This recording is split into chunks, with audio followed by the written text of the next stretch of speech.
understand the dissertation.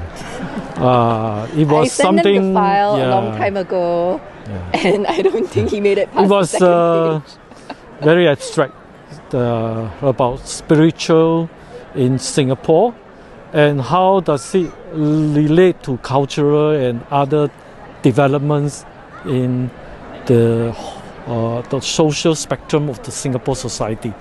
So it's very big picture, very abstract, which I couldn't understand. Yeah. I think she did very well. I think he got the broad strokes. I think he got the gist of it. Yeah. Okay, I should probably explain what it was. So my dissertation title is How to Trap Ghosts with Words on Ghost Stories and Haunted Spaces in Contemporary Singapore. So I think my dad gave me a really interesting upbringing in Singapore. You know, half a link in Chinese Buddhism, half a link in Chinese Taoism, and growing up in a world that is, you know, half secular, but also half believes in ghosts and spirits and all sorts of things.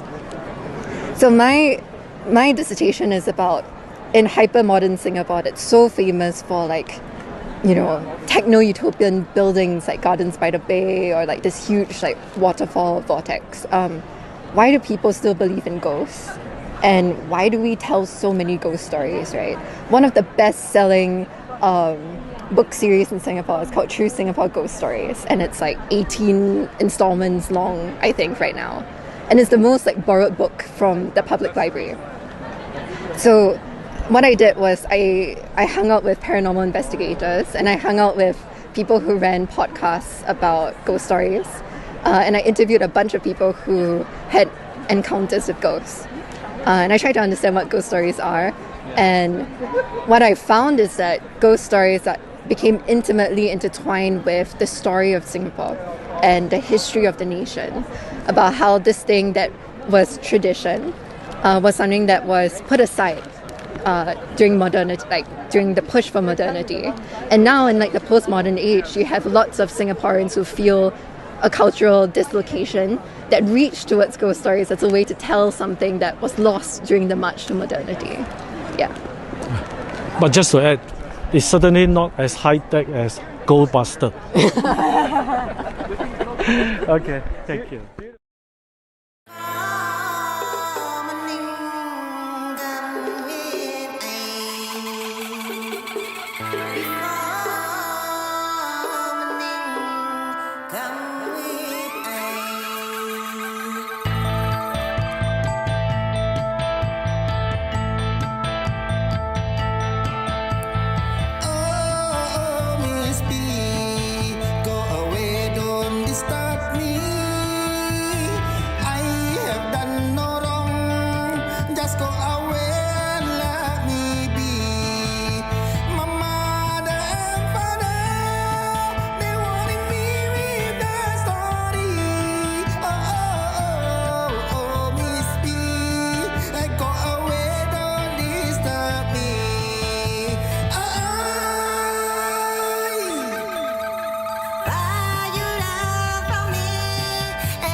Is anyone here?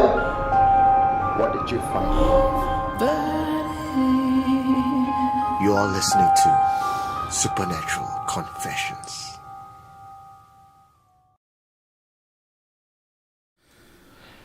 Hello, welcome ladies and gentlemen to Friday Night Live! This episode was filmed in front of live audience. Audience, make some noise! And today is also our finale episode for the entire year. We'll be back in February 2026. Just in case you think we are going to slack off and take our break, hey, not so fast, because housekeeping is still going on. Haha. Also, Mary Mike is in the corner. Mary Mike's in the corner today. Mary Mike did not want to be on the video. But I like to actually give credit to Mary Mike, who's been improving on the controls, setting things up. Like what some of the audience actually commented, he was very, very stressed the last few times. But today, all right, behind the scenes and smooth operator is Mary Mike, with me as my co-host. Hello. And my guest today is Ashely Chin, Ghost Girl. Hey, make some noise. Also, we have some newcomers on a group chat. I see Chris Lim and Grace Chai, all newcomers today. Welcome to Supernatural Confessions. If you don't know what this show is about, we are a live show telling ghost stories and dissecting it. And these are real stories told by real people with real experiences. Myself, Prince of Paranormal, Eugene Tay. My job is to entertain you guys and also to dissect these ghost stories, not to debunk them, but to give you a plausible, logical explanation how they might come about. And we have been running this for 10 years. I feel like Flying Dutchman already, like, you know, so old in the radio show. It's like maybe now for going to Go 90 FM already lah. Got a time to go across. But with me is a very young guest. Ashely, tell us more about yourself, please. Today's topic is Masters of Supernatural. Masters have two meanings in this case. Ashely, take it away. Hi, I'm Ashely. I'm a Singaporean anthropologist of religion. You might recognize me as the semi-viral ghost girl from the internet. I recently went viral for an interview I did about my master's, which I got from the University of Cambridge. And I did my master's dissertation on ghost stories and haunted spaces in contemporary Singapore. And I know Eugene because, fun fact, I actually did most of my fieldwork with Eugene and Jonathan. Yay! Thank you so much for choosing us as part of your education journey. I'm very proud to be part of it. And that's how we met. We met and we spoke about everything supernatural. I think we spent hours talking about that. Yes. And I felt like in just that one sitting, we knew each other for way back. I think it was just the wine talking. Just the wine talking, for sure. But today, I'm not drinking wine. I'm drinking chai tea. Chai tea because made by Grace Chai. But for regulars of our Supernatural Confessions Friday Night Live, you know today is the finale show. And what that means, don't go away after it ends. If you know, you know. Bonus content. Bonus content. Yeah. That's when I'll break out the alcohol and start drinking. So, Ashely, you do, of all the things that you could have chosen to write about for your master's degree journey, why do you choose supernatural? Like, this is the topic that people have been avoiding because it's taboo and they don't want to talk about it. They don't want to believe it. I mean, I think that's what makes it so interesting, right? I mean, maybe to give you a bit of backstory, how I came to the anthropology of religion was, so I did my undergrad at Yale US College, and I was actually supposed to be a literature major. And there was this time when I felt like I was at a bit of a crossroads when I was deciding what I wanted to go deeper into. And there were two things that were tugging at me. So just one, keep going. I'm just going to lower the mic for you, covering your face. Okay.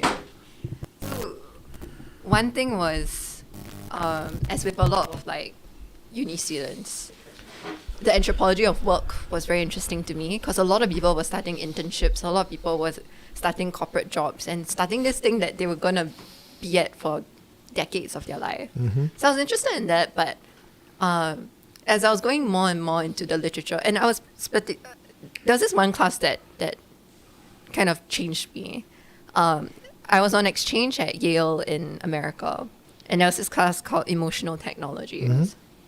And it's anthropology of technology and the anthropology of emotions. And in that class, I realized, like, why are all the cutting edge papers and books about technology coming from religion? Oh. So then I realized, like, the most cutting edge field to be in is actually religion. It's the best training you can get because from religion you can, once you do that, you can pivot into a lot of things. So then I was like, okay, let me sink my teeth into this thing and see where it goes. So for my honours thesis, I actually decided to tap into my own history.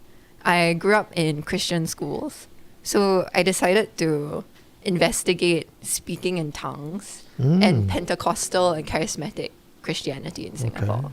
So I came in very, very interested in how there's a particular group of Christians that are very good at speaking in tongues and how they cultivated that.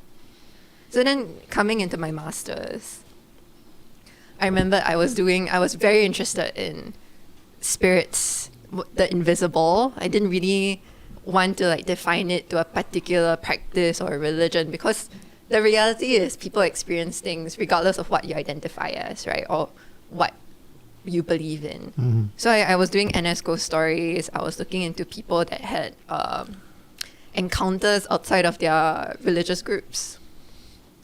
And then for my master's, I think I just felt that I was very interested to do ghosts. Yeah. You are very young, not just quite young, very young. And like what you rightly pointed out on the comment section when I said, for most of your adult life, it was not a very long... I've only been an adult for 4 years. I'm 25. Yeah. No, most people of your age don't even believe in religion these days unless they are forced into it by their family. You were quite unique in that sense, where you're brought up in an environment where you're already acclimatized to supernatural and the spiritual. Not really. I think I grew up in quite a free thinking family. So my parents are Buddhists, but in like a once a year sense when it's Vesak Day. Okay. You know what I mean? I call it the recreational religious people. The only go to temple or places of worship during holidays or when exam is coming around the corner. I mean, my mom is like deeper into it, and then only when I was older, she got much deeper into Buddhism. But for most of my life, it was a very casual thing. Okay. And my parents were also thought that I was free to make up my own ideas about religion. Okay. So when I had a brief flirtation with Christianity, they were quite okay with it. But I think what interested me about hantu and spirits is that everyone has a story, even though secularism is on the rise, even though a growing number of people identify as free thinkers in Singapore. Yeah. Shout out to T-Lo. T-Lo. I was overseas and could not attend the past few Fridays. Flowers for every... Oh, you give me I demand Magic Mike earn his flowers by doing his special magic. Oh my god. Flowers for everyone, but I demand Magic Mike earn his flowers by doing his special magic. Yes. We need to do a magic dance. Mike, I'm giving you lead time. I'm telling you are going to come up onto camera later to do your magic dance. I give you lead time to think how you're going to shake it, okay? Yeah, you in front of Jonathan. Okay, Mary Mike is only one word short of Magic Mike. Okay, so got to make it count. Hi Eugene, Magic Mike dance. Hello Eugene, can you please invite another guru called Shen Qi? Shiji. Yeah. He is also from Singapore but was trained in India. He has also talked briefly about his jinn encounter from Indonesia. Okay, Shiji. So, well, why not? Let's bring Shiji on the show next year. So Shiji, if you are watching Friday Night Live, please contact me. If not, if anyone knows how I can get in touch with Shiji, text me. Our SE hotline is 988-69-859. Okay, you let us know how to get in touch with Shiji. Also, thank you all for supporting the show. There's a few ways you could support the show. One way is to be like T-E-Lo, where there's a nice big $sign by the comment section. Click on it and put as many zeros if you want in the donation number. Click send. $10 and above gets us a flower. This is the Tiao Hua segment. Also, if you want to join us, no frills, no responsibility, no big hoo-ha. You can join us on the YouTube member $3 a month. It's $3 a month. It's like 10 cents a day. $1 goes to YouTube, $2 goes to me. And what will happen is your name will appear in green, just like some of them, which I think there's one just now. Somebody lost a jungle hat. Yeah. Really? Pontianak stole his jungle hat. Yeah, Tekong. Tekong Miss P steals jungle hat. But the best way to do it, of course, is to join us on Patreon. That's patreon.com, patreon.com/supernatural confessions. But stay tuned. In December, I will be inviting all the members in, Patreon regulars, because I am about to unveil 2026, 2027, 2028 master plan for Supernatural Confessions. What am I on about? I am... After completing 10 years of Supernatural Confessions, I am now on the journey towards handing over the torch and building an entire SC family and creating all the infrastructures in place so that my aim is to bring SC international. Yeah. Wow. All of you guys are invited. So Mike, don't worry lah. You got all the time to practice. All right. So today will be about confessions, about ghost stories, and with me, Ashely. She's done a lot of research, spoke to a lot of people. Herself, you don't have the third eye, do you? I don't actually, no. It's funny because my mom has dreams about things. Mm-hmm. I had a dream once, but it was very stupid. The only time I had this prophetic dream was, I think I was in secondary school. And I remember dreaming about this one pillar. And I dreamt that I walked into the pillar. Uh-huh. And then, I think exactly 1 week after, when I'd forgotten the dream and everything, I walked smack into the pillar and then I had a palaku on my head. It's like the worst thing to have a prophetic dream about, right? Well, the spirits tried to warn you already. I got hit. Yeah, a bit useless. Okay. But I mean, to be fair, I think so before my maternal grandma passed away, she was very close to my mother, and she made a promise that she didn't want to pass on. She wanted to linger and make sure that my mom's generation and my generation were okay. Oh. Then she would take care of us from beyond. Then she would choose to pass on. Oh. She was a Buddhist at that. Wow. She converted to Buddhism in the last stages of her life. So I think she chose not to be reborn. But Buddhism is all about rebirth, isn't it? Yeah, I was like, wow, that's like a mother's sacrifice. Well, audience, you can make noise if you want. Don't have to cover your mouth like ooh. No, make noise. It's fine. That's why you're here for the live studio experience. Okay, Yeah. but I think my grandma is. I mean, I've been pushing my luck a lot with my research, so I think she's helping. She's looking out for me or closing my eyes in some way. Okay. Was your grandma ever a practitioner before she converted? Like all her life? Or do you know whether your grandma's or your lineage has any practitioner? Not really. No? Okay. Do you think that you doing this is a calling? Like you're being brought into this? Actually, my mom was scolding me. She was like, "Can you stop?" Look, when I told her, "Okay, Mom, I'm gonna do my honors thesis on Christianity," she was like, "Oh, okay, good girl, tolerating." good girl. No, because she's not Christian. Okay. So she was like, "Yeah, just for research, don't get into it." Then 1 year later, I'll be like, "Mom, I'm doing my research on ghosts." She's like, Can you stop?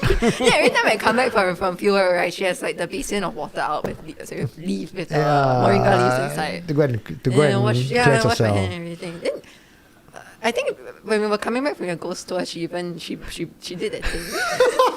She told me she was so angry. then when I collected my certificate, she was like, "So after this, can you stop or not?" No, Mom, PhD is next. I'm going to go into shamanism. Maybe you want to talk about the photo. Yeah. Actually, you should have started off with, "Mom, I'm pregnant." And she, "What?" Then like, "Just kidding. I'm going to anthropology study." Then, that sounds a lot milder. You spoke about Walk with Hantu Yes. that you went on my tour.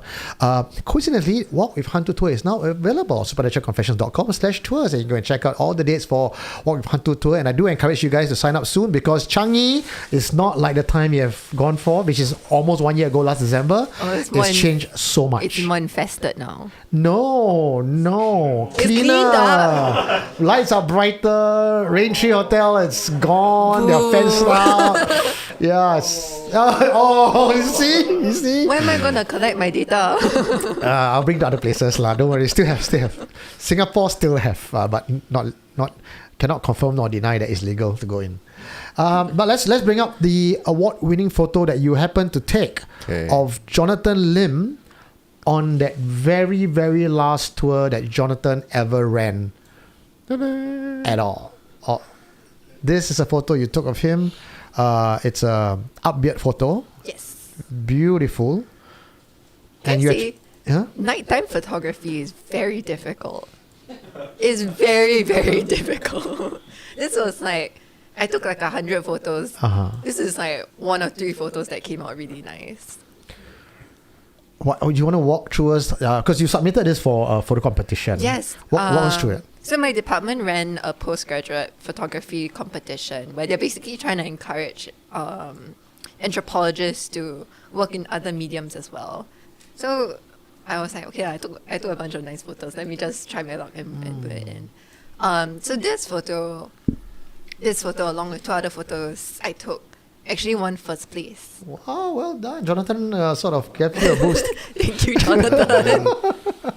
Yeah, I think this picture really spoke to me because I think it represents one of the difficulties of working with ghosts, which is that they're not there in a straight set, in an ordinary sense. Yeah. So what do you do when you work with, when you have your data point is 0 or not there, right? You kind of have to work around it, and I feel like a silhouette, when you trace the contours, that's where the interesting stuff happens. Wow. So the way I interpreted that is, I can't directly access a ghost, but I can trace its contours through ghost stories. Wow, I love that.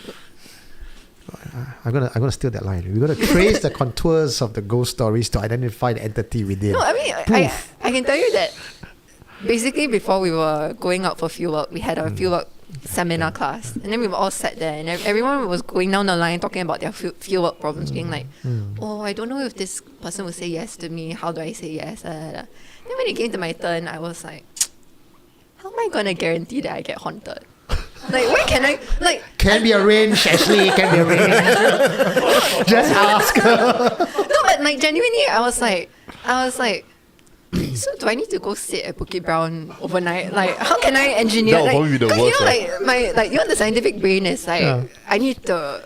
Scientists want replicable... Yeah. You get your data set must be repeated X number of times, right? So I was like, do I need to sit at Bukit Brown like every night for a week to guarantee something, to strike something? No, I didn't. But that's where like sometimes I think what drew me to the supernatural is that it requires a lot of intellectual agility, a lot of creativity, because you can't approach it head on. Who are you gonna talk to? I can't talk to a ghost directly. Are there any spirits here? Please show yourself. Can you Then make this your device? spirit box. So how far do you had to push the boundaries for your research? Like I'm kind of curious to know, right? Like, this is not something light. This is the spiritual world. You sometimes don't even know how far you trip until you actually fall. Like, where do you push the boundary to? Have it gone like fubar before on you? I think most of my challenges had to do with being accepted academically. Oh. So I think my department was really nice and very encouraging. But someone's trying to come in. I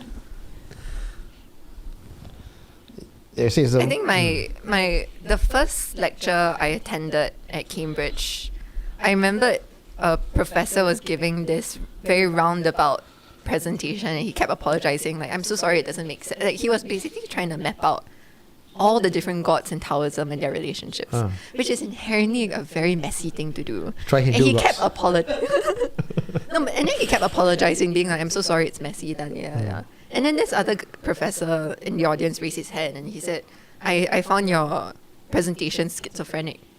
So I remembered that and I was like, oh, you can call an argument schizophrenic. So I like remembered it and I shelved it. And then another time, one of my professors from Singapore came to present and he was talking about Taoism again, Taoist spirit mediums, specifically Sun Wukong mediums and monkeys in Singapore.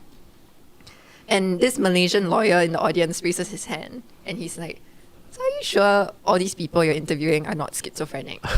Oh, wow. So then I remember that again. So I was like, oh, Twice, yes. People are using schizophrenic as a way to debunk or to demean or to delegitimize a particular people's experience, even though it's true to them. Yeah. So then I was like, well, what does it mean to be schizophrenic? Let me embrace being schizophrenic. Why don't I try a schizophrenic method? So my schizophrenic method was, I was going to trace ghost stories wherever they led me. I wasn't going to have a hypothesis and go in and prove it. Yeah. I wanted to do a bottoms-up approach. So by tracing the ghost stories, I somehow ended up looking at Malay manuscripts, like Skeet. I ended up looking at Pontianak films. I ended up looking at newspaper clippings. I ended up looking at Hardware Zone. But I was trying to follow ghost stories wherever they cropped up, whether that was in books or podcasts or, old manuscripts or in film or in, and I was trying to have it lead me somewhere. Yeah. I'd like to give a shout out. So Mike, you got to help me take care of the comment section, yeah? Because I'm not looking at the TV. Tonight was very strange world. So I was very... Yeah, it is. It is quite... We're crossing over into strange world territory. There's Lizzie Woon 6610. Thank you for your donations and your blessings. Coffee, tea and cakes for Supernatural Confessions team. Mr. Eugene, wifey, assistants. Have a blessed 2026. The horse year. Thank you. Thank you. Thank you very much. Jiahua for my assistant. Nice. What's the fire horse year?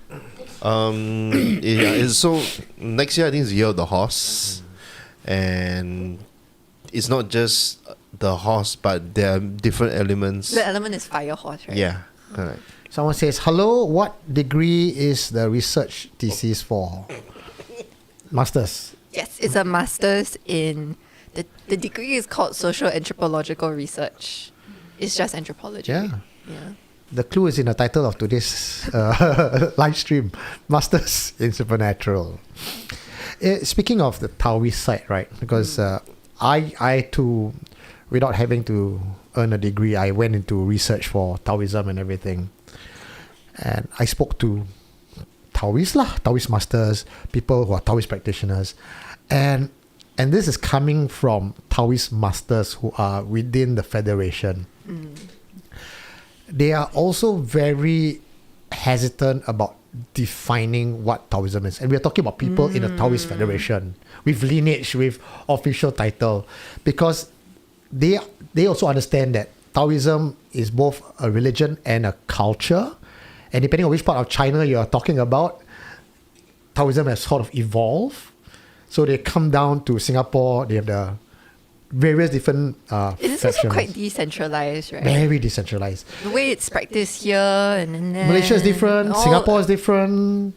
And one thing was very disturbing for me is, and this is across board, masters, especially the Chinese masters, not just strictly to Taoism, but any of the lineage, there is a practice that the master would only teach the disciple 70% of what he knows. He will keep 30% to himself.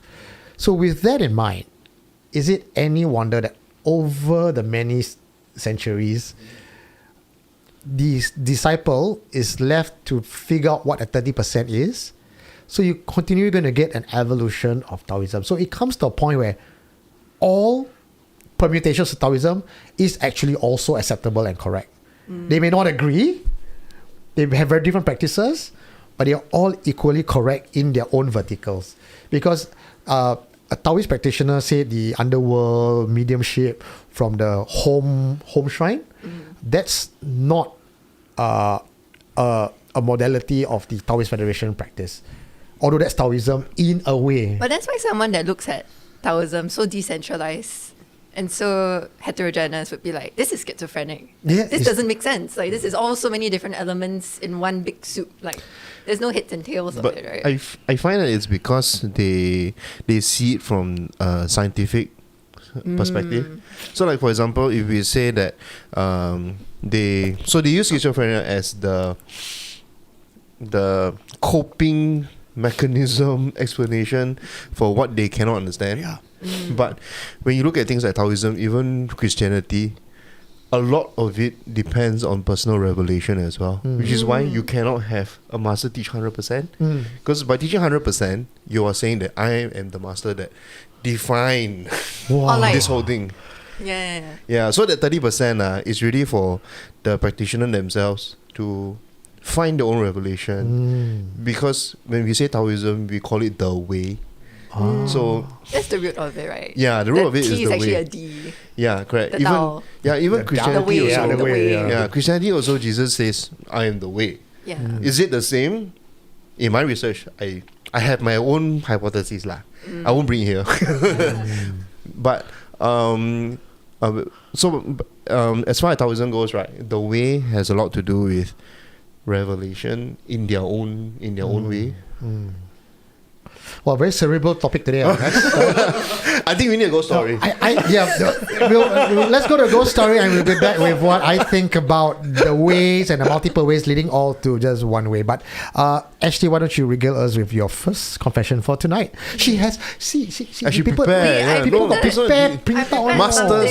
Yeah, masters. I wanted that's to do why. it. I wanted to do it right. I wanted to do it right by the people in this story. Wow. Okay, before we jump to that, because you said people of the I was thinking, right, Mike, and this is open to everyone here. Right? I was thinking, what do we call our SC fans? Because we go like SC fam, some people say hantus, and then I asked ChatGPT and we sort of like banter a bit. I know your thoughts on AI, but ChatGPT and I came up with SCIONS, scions. I thought that might be a bit highbrow. Wow. But it's a SCION. Okay, audience, let us know what you think we should call our SC fans. Like Taylor Swift got Swifties, BTS got the armies. What are SC fans called? Let me know in the comment section. Schizo! Like, that's quite cool. Like, we embrace the negativity. We schizos. Okay, over to you, Ashely. Take it away. Okay, so this story is my personal story from my childhood about the time that I was punished by a god with fire. So some of you may not know, but I'm half Malaysian, and my grandma stays in Johor on the outskirts of JB. And we're celebrating Chinese New Year with my father's side of the family. And as per tradition, we're playing with firecrackers in front of my grandma's kampung house. So my cousins and I were playing like smaller firecrackers. There's like the type that it's not the traditional like type that is like kind of looks like a chili. There's one that's like a smaller one where you like light it and you like shoot into the tree. Yeah, the pew pew pew. It's Malaysia, so this is all legal. That's why I crossed the border. But we were playing with a second type also, which is like a Beyblade. So you light it, you strike it and you light it, and then you spin it, and then it spins on the ground for a bit before it sputters. I like that one. And we were playing that for a few rounds, right? So like we all knew what to do, which is it's like you run, then you strike it, and then you let it spin, then you run away, right? And there was this round that we were playing where it's a very still night. There's no breeze. And all of a sudden, a very strong gust of wind comes out of nowhere, and it blew it straight into. I was wearing flip-flop. It blew straight into my right slipper, and this is all happening in slow motion, right? Like gravity, right? My foot must come down, so it blew it into my slipper, and then my foot comes down, and I step onto it, and the firecracker burns a hole through my right leg. So like after that, it's all a blur. I remember like screaming and crying from I'm 5, by the way. Like screaming and crying from the pain. Like my dad scoops me up. My like adults, like, you know, my mom and my aunts are like, you know, fawning over me, being like, what's happening, what's happening? My grandma goes to the back, gets ice cubes, and then ices my foot. Yeah. I remember they get my siblings, and we get into the car and we drive. And my dad's very insistent, like, we need to go Singaporean hospital.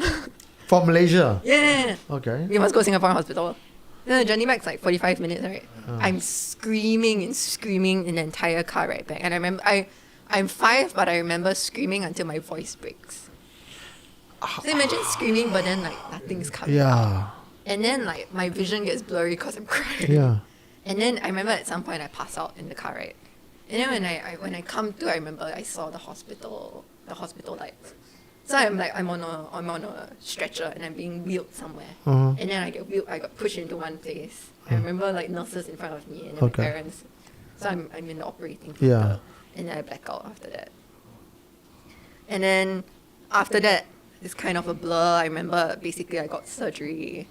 I spent the rest of Chinese New Year homebound. And my parents, like every night, they're like, okay, it's time to put the ointment, time to put medicine. And then I remember like it was very painful to put. But then my highlight was, because you know Chinese New Year you get a lot of jellies. Yeah. So they're like, if you put the ointment, you can eat 5 jellies. So that was the highlight. Trying to con a firework. so I was just like, okay, it was a very unlucky thing, right? But it was only like, I want to say, many years after, I was just talking about it with my mom. And then she said, you know that thing that happened to you, right? Is a very absurd thing that happened. So it turned out that was the year that I that I 犯太岁. So usually my parents never really believed in this stuff, but they just did it. And it was the one year that they were like, okay, let's not be the first to go to the temple. Like, we're quite busy this year. Let's go on day 3. We don't need to go on 2 year. We don't need to go first thing. And then when we normally have this shifu that we see in Malaysia. Yeah. And then when they told him about what happened, he was like, it's because you 犯太岁. So in order to make it up and prevent any worse things from happening to me, I remember they had to buy like huge gallons of oil and like offer it to the temple and apologize. But what my mom said was freaky was, that was just the one year they decided to be a bit lazy with it. And it happened exactly a couple minutes after midnight. Wow. The Tai Sui thing. So I think I was like number 1 on the hit list or something. That was, Okay, just to targeted. So to explain what Fan Tai Sui means, right, to our non-Chinese fans, the Chinese believe astrologically that based on the position of the stars and the planet, depending on your own horoscope, goat lah, horse, like every year there'll be certain horoscopes that offends the cosmic general, and in order for you to avoid mishaps like Ashely, you're supposed to go and Please go to your temple on time. seek forgiveness. Please check your astrology when the new year comes. Next year is a fire horse, so all the horse people. That's what I was commenting. I was like trying to count in my head.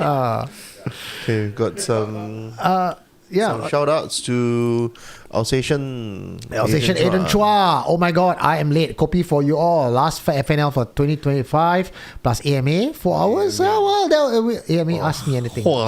It will be beyond the normal time. I can't guarantee it's 4 hours. Depends on how much questions you all have to ask for us. Like, you all don't ask us anything, then we also can't sit here and then I start singing song and playing music, then you all know. I asked for what names should we call our SC fans. We got some cool ideas. The Goblins, quite cool. I like it. Bones, I like Bones as well. Except that when you are being called a boner, that has 2 different meanings. Look at SC fans, all the boners. Look at my boners. Wow, I just said bonus name. Jeez. Then we have scientist, SCINT. Oh, that's quite fun. Like, we poke at the scientists, like, we are scientists, we believe in ghosts. Sci-fi. So, as you're telling me about, all the fun about fireworks, and then you say you got burned, I can imagine all the aunties, everyone in Singaporean go, see, that's why Singapore cannot play firecracker. See, I told you, see. Did you get hit by a firecracker? Me? Yeah. No, never. Why? You know why? Cause Singaporean never play. It's okay. So now it's a Malaysian child rite of passage. Then why you never? See, we have a connection. Cause yeah. It's all from Penang. Where are you from? Johor. Johor, Penang. My mom's from Malacca, Port Klang side. Okay. Yeah, so I also I'm not. I feel Trying to like claim. I feel like I can squeeze in honorary Malaysian. All the Malaysian friends, Malaysian boleh. Now we are all up north of Yong Ping. So it's like a rite of passage. You have to go and play. Yeah, mine was this firework tank, and I burned the wrong end. So instead of burning the string that you're supposed to burn, I burned the gun itself, and boom. It caused an explosion. Yeah. You know, all the more I begin to feel Maybe it's not Maybe it's not hantu, maybe it's user error. I think so. No, both of you. I thought don't blame the hantu. Poor hantu. But I Tai Sui cannot- also was like, why you're blaming? Yeah, but I You're cannot too good. confirm whether that year was Fan Tai Sui lah. You know, my parents don't believe in these things, ma. so easily offended by people. Who? The Tai Sui lor. Oh, Fan Tai Sui. No, you ask you. Next year you watch yourself. Belum kena, belum tahu. Suddenly you're number one. You're number one on the list. I think the Tai Sui look at you, burn yourself. You blame me? Okay. So that was, but was it any way possible? Okay, putting on my scientist hat, right? Rational thought. Was there any way that the firework could have slid under your feet? I mean, with all these stories, there's always a sign. There's If always you a want to, scientific. you can just show on a you can rational say thought. that it was totally something about how clouds form, something about how winds form, wind Yeah, systems, that's and true, I was that's true. unlucky. Yeah. But I don't think it explains why it happened to me at that moment. Yes, and why me? Correct. Yeah. So blame Tai Sui. Yeah. The cosmic order, you know. Yeah. Okay, any cool things that we have missed out on the comment section? So far, no. Everyone is no. No, not everyone. No. Can you turn off aircon? Sorry, I'm like shivering. Sure. Okay. You off for a while, okay? Scourge. SC Urge. Scourge. SC Urge. Ooh. Getting more fierce. So SC Urge and bonus are like connected. Scholar, you never read scholar. Scholar. Wow. Okay, keep it coming. Science. SC Conman. SC Conman. Conman.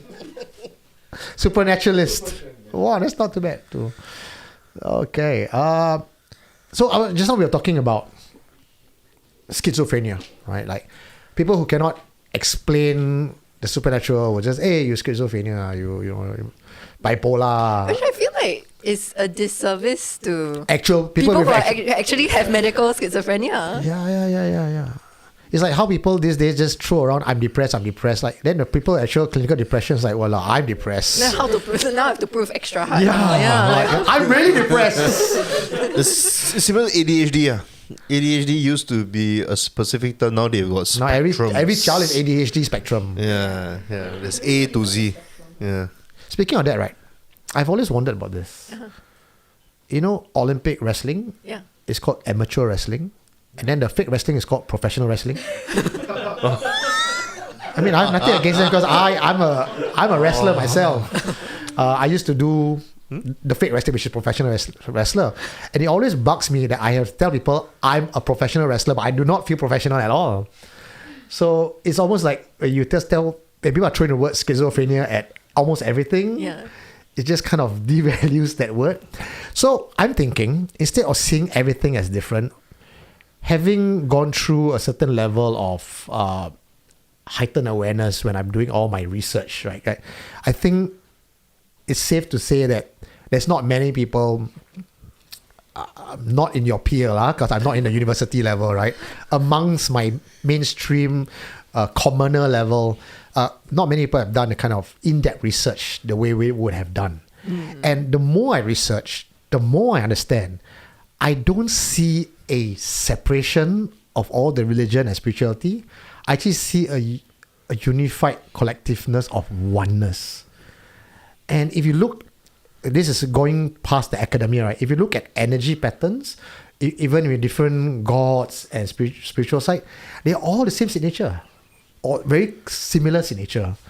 So I think at the end of it all, when we talk about the Trinity, the Father, the Son, the Holy Ghost, Shiva, Brahma, and Vishnu, it all goes back to actually one ultimate uber God with no name. Wow, you hit very close to what I was researching the past 2 weeks. But from Christian point of view, okay, no, I wouldn't call it. Okay, even my own research, right? I don't think it follows even Orthodox Christianity anymore. Yeah, because my hypothesis, I don't even know whether it's safe to say or not.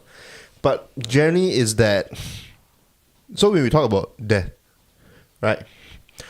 I don't even know how to put this out.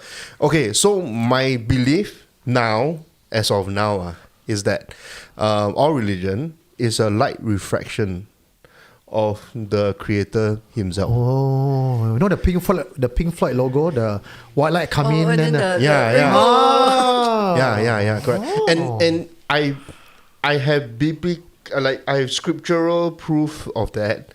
Maybe one day we do a strange show and then I will unleash all this out. The rainbow comes together to form become the one white. Yeah. So there is only one. Yeah, so it's like when we say Jesus is the light, correct, and the light comes to the world, right?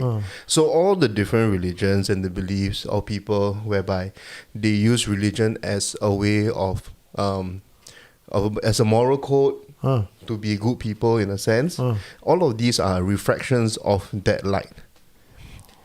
So that by the time when you do pass on to the other side, right, you will be revealed who the true light is.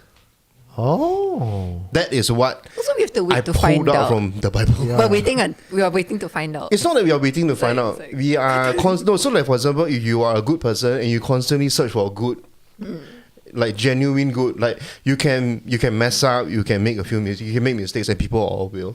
But once you hit the point where you pass on and then you are revealed who the light is that you have been searching for, you will be judged according to what you know. So which means if your heart is really vile and you don't even think of good at all, right? There's a chance that you'll be too proud to accept that you have been the creator of this universe. You have been. That means all of us are God's spark in us, right? We are all part of God. You have the light. The light is given to you, and whether you choose to build upon it and to seek the light, that is my very diluted version of what I've been looking into lah. There's a light, a certain kind of light. Now I'm very concerned with the comments already. Everyone's going, it is Michael crazy already lah. Without you, baby, you don't know what it's like. Baby, you don't know what it's like to love somebody, the way I love you. All right, moving on. Do we have another story from you? We have quite a number of stories from her, right? Yes. Yeah, there's a lot. Okay. Confession number 2. Okay, I arranged them in increasingly intense order. Okay. So that one was quite hee hee ha ha. That was quite hee ha. I cried, I don't know voice. I thought I passed out. That was the idea of hee ha ha. Okay, let's go. Okay, this is the story of the dog that wasn't. So this comes from Niels Puban. I might be saying his name wrong, but he's Danish. He's been doing fieldwork in Indonesia for over 30 years, and this story comes from his 2014 book, The Empty Seashell, Witchcraft and Doubt on an Indonesian Island. I'm paraphrasing bits here, but for some context, he works with the Buli people, who I think are in Western Indonesia, one of the islands. Okay. So Nils says, I have never seen a cannibal witch. The closest I have ever come to seeing one was in June 1992. I had been doing fieldwork for 4 months in Buli, a coastal, mostly Christian village on the island of Halmahera in eastern Indonesia. It was well past midnight. Still, I could not fall asleep. I had been suffering from a cold for a few days, but I had nonetheless arranged to go on a fishing trip with Kanari and his son-in-law the next day. We were supposed to leave when the morning star rose over the bay at around 4 o'clock in the morning. Unable to sleep, I fetched my radio and I clambered over the mosquito net. I was tuning the radio to BBC World News when I heard something outside the house. It sounded like a dog gnawing on a bone. That itself was not unusual. Dogs and cats were a constant nuisance, sneaking into the kitchen to steal any food not locked up. No, what was unusual was where it was coming from. The sound of chewing didn't come from the ground. It seemed to emanate from the top of the house, as if the dog had climbed to the rooftop. Dogs cannot climb vertical slopes, and the roof was made of sago leaves, so a dog would have fallen straight through. Feeling unsettled, I grabbed a flashlight and I went out to investigate, but I found nothing, so I went back to bed. But there was something strange and eerie about this dog that I could not find. I had heard many stories about the gua. Maybe I shouldn't have said that. The gua. The gua. What's that? Gua. Gua. Cannibal witches who attack people to eat their liver. Oh. I had always shrugged them off. They were not the focus of my fieldwork. Yet somehow, when I was caught in the dark, these stories felt too real. The gua are human beings whose greed led them into an alliance with a gua spirit. They look like ordinary people in the day, but at night, the gua spirit possessed the human host to fly around at night in search of prey. Some says it looks like a human head with entrails dangling below, a bit like the Penanggal. Penanggal, yeah. An Indonesian version. They like to haunt the outskirts of the village, exactly where my house was, perching on the rafters of roofs and waiting for their prey to sleep before jumping down to eat their liver. In that darkness, I suddenly recalled that the gua's favorite animal double to shapeshift into was the hunting dog. Oh. I had borrowed the house from Elena, Kinari's daughter, during her pregnancy. I later learned that Elena and Anton had moved back in with Kinari because of repeated encounters with spirits near that house, and they were concerned that a gua, or a puntiana, was trying to claim her unborn child. No. The next morning, well before dawn, I went fishing with Kinari and Anton as planned. I told them about the dog who kept me up. I was mid-sentence trying to find the word for chewing when Kunari's wife, Selina, finished the sentence. You mean a dog eating? I nodded enthusiastically. At this, Selina launched into a tirade. It was a gua. This is what they do. You were lucky you didn't fall asleep. Otherwise, they would have sat on you. I don't care, Kunari. I am telling him about the bald one. Kinari himself seemed less sure it was a gua, but nonetheless warned. Maybe it was a gua and maybe it wasn't. You Westerners have the idea that there are no gua, so you're not afraid of them. It is a very good system, but still you have to be careful. You should not be foolhardy. Do not walk around with purpose. And don't, for God's sake, announce that you don't believe in gua. Because a gua might be present hearing this who wants to prove you wrong. Our ancestors used to say, be cautious, my friend. When you wade through the river, look out for barnacles. For almost a century, the Dutch missionaries had preached that there were no gua, and as a good Christian himself, Kinari had to agree. At the same time, announcing it would be dangerous if a witch had heard it. This moment, Niels writes, helped him understand the fundamental nature of witches, which is that any knowledge of witches is always fraught with doubt and contradiction. The experience of witchcraft is also so embodied. Your liver is eaten and you are set on by an invisible force. But the reality itself is inaccessible to human senses, comprehension, and understanding. And he says, in this sense, the fact that I did not see a gua that night was pretty much as close to the reality that anyone has ever come to in Buli. That you see a dog that wasn't there. Whoa. I want to Swap. point out the dog reminds me of what's that entity the one very popular in the West one. Wendigo. Yeah. That's the Mexican. Yeah, but it's no, because based on the background based on the context story, Yeah. right? It's like they may have encountered a Wendigo or Skinwalker. But this is a Danish guy in Indonesia. Yeah, no, rural Indonesia. So it's interesting because maybe it's like his own background. Yeah, his own background kind of. That's what they recognize. Or he brought it along, I don't know. Minzy saying weekly reminder for Eugene to finally upload Chitong's photo, please. Minzy means you never check our Supernatural Confessions Facebook. You never check our YouTube post because Eugene has already posted up. Oh. Now pay attention. Last week. So okay, I'm trying to get. I was paying close attention. So there was.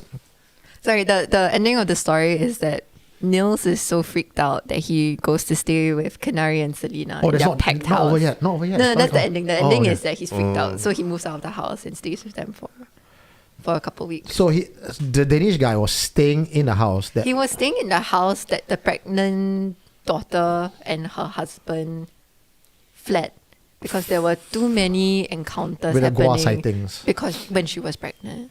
Is the house still Gua. available? Is it still there? I mean, this was 1992. I don't know if it's... Well, it's kampong place lah, so rural, right? Huh? Yeah, lor, even older now. SC crowd fund to buy that kampong house. in where? So their idea or their version of the Penanggal is Gua. Yes. And in Singapore, we say we cannot mention the word Pontianak or the. Maybe I wouldn't say then all those people, equivalent. I wouldn't say that they're told you. equivalent. Yeah. But it sounds very similar. Because the flying head with the entrails Yes. is a common trope in all of Southeast Asia. You have the Thai version, Kesak, the Filipino version, Manananggal, and Indonesia, Gua. So it's just a witch, right? According to legend and folklore, the Penanggal, or in this case the Gua, is not a hantu per se. It's not like a dead person coming back to life or otherworldly spirit. It's actually a witch who wants to live forever or with immortality. Your typical vampire drink blood story, right? Except that instead of, unlike the West where the vampires are all pretty and sexy, our Southeast Asia vampire must detach the head, and fly around the kampong. And rightfully so, you mentioned, because pregnant woman. The Penanggal or the Gua feeds on pregnant woman's blood or blood of young babies. So there are slight differences that I could tell based off the book. So number one thing he said is, I think he went into greater detail about the Gua. So basically, when the Gua flies around as a human head with the entrails, it's said that when he's in this form, it's the human host that's being possessed by the Gua spirit that it's made a contract with for whatever powers are, witch powers. But the human will have an insatiable hunger, and that's why he wants to eat livers. But whatever it consumes goes down the entrails and goes into the invisible Gua's body. Wow. So the curse of making a deal with one is that you are forever roaming around Hungry. hungry. The spirit eats. Oh, wow. And that's how so then it's like an unlucky contract. Because you think you gain powers, right? But then you're hungry for life. So that's in the part. service of the spirit. Oh no, that's the part that's very similar to when they go in that way. The eternal hunger. Yeah. And this one feeds on livers, not I unborn cannot be children. Gua because I don't like turquoise. Cannot. I thought I order the thing. Is that why they call it Gua? Gua. Because they don't like Tekwa. Turquoise. The Gua. Turquoise. The Gua. The only one he eat bak kwa. Lucky not aqua. They want to eat. Alsatian, thank you very much. Buy the house, make it into SC holiday house. My Tulia or Eugene, bye. $5. With your $5, I'll buy it there, bro. I see I changed it to Indonesian rupiah. See how much? Conversion rate. Any comments? Nope. Rich, I donate more. Buy 4D first. Never heard of Gua before. Do you think it is poetic that a person who was greedy is punished by eternal? Oh, since we are topic on very intellectual discourse today, do you think that a person who is greedy is punished by eternal hunger as poetical punishment? Yeah, I think that when you analyze a lot of hantu stories, I think there's a poetic quality to it. Give us some, what thing comes to mind? Just roll it off. I mean, I feel like a lot of hantu stories are very symbolic. So, for example, now there's a feminist reading of Pontianak, which is the classic way that. So, if you look in, I think it's in Skeet's Malay Magic. When he talks about the Langsuya and the Pontianak, you can tame her into a wife. if you nail her in the back of the head. But you gotta be 6-inch nails. So most of you Chinese guys forget it. Oh, But- nail like iron So nail. that's why, but I mean, Yeah. so you can read it as a very, like this very powerful, supernatural, wild and free woman being tamed. I like the way By a 16. I like the way you do it this way. Turned into a, and then she can be your perfect housewife until you let her go out and dance, right? And then her nail falls out. She'll turn back and then she'll fly off. Even if she's born you kids. Oh. So she's like a deadbeat mom. But she flies off. But she flies off lah. Oh yeah, did beat her. But she flies off lah. She doesn't come back and attack you lah. I don't know. I don't know if she. Because that's the important part. You see, we don't mind her flying off. You know, The guy that wrote this, right? He didn't kind of finish the other part. he wrote this in like 19. I mean, okay, Eugene, I'll ask you first. 1901. Actually, a dangerous question lah, but let's just put it out there lah. Okay? Would you rather after you have kids with the hantu, right? The hantu fly off, or come back and attack you? No lah, now she go away lah. Why come sounds like a good deal, right? Child support. Yeah. Deadbeat mom. Sounds like a good deal though, every isn't month it? she like leaves like a little dog gift of livers. That's a child support. Child support. She's like, Child this man support, my here's all the hunting. guava. Children, my mother just came to. I want to get tegua today. Okay, so this particular story, I totally, I've heard about it growing up that to tame the Pontianak or Langsua is to have a 6-inch iron nail, right, and nail it to the back of her neck to tame her into a docile, loving wife lah.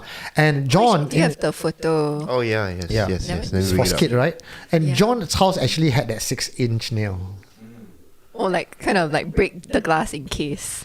You see a In Pontianak. case of emergency, break the glass. I should have one here with a 6-inch nail. It's quite cool prop. No lah, 6 inch like that only lah. So I put a. Doreen knows it. So like, all the man would understand. Doreen was shocked. Huh? Like that only? What? 6 inch like that only? There was a man, again, and I cannot verify that the guy I spoke to is telling the truth or not, right? But he had been honest in every other aspect of my discussion with him, so I had no reason to doubt that one. He said his neighbor, an Indonesian guy, right? His neighbor married a Pontianak and nailed her at the back of the neck and Made her into a wife. made her into a wife, wifed her, right? But there was no kids. She couldn't bear him any children, right? But of course, she could live forever. He didn't lah. He died. So she was wandering everywhere, unable to cross over. No one to take care of Because her. she still had the She still nail. had the nail, and she cannot take it out herself. That's part of the law. You cannot take it out yourself. And then she met another man from another village who wanted to wife her lah. Then one day, as they were lying down together, she was holding her, making love. Then she's like, how come got something at the back of his neck? So he felt it. He didn't know it was a nail. It's just like, something at the back of her neck. Then he correct. Then he pulled out. Then she turned back into a Pontianak and flew away. That was how the story get passed down. That Oh, yeah.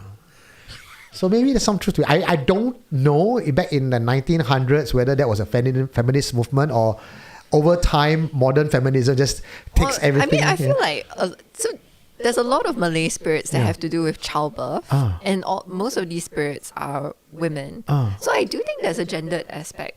Because maybe For sure. back then all the men are the one writing stories. We have something from I wanna see Walter it. Skid, who you mentioned in your research in the book, Yes. Malayan Magic. I have the book at home. It's this bloody thick. Yes. I just put it on my shelf to look educated. I've not read it yet. But you can maybe give me the cliff notes of what you have researched upon.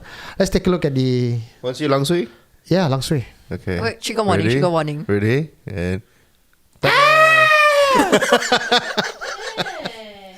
Audience at home wait. got to wait for... sorry, gotta load this up. You can open the big picture and then throw it up. Yeah.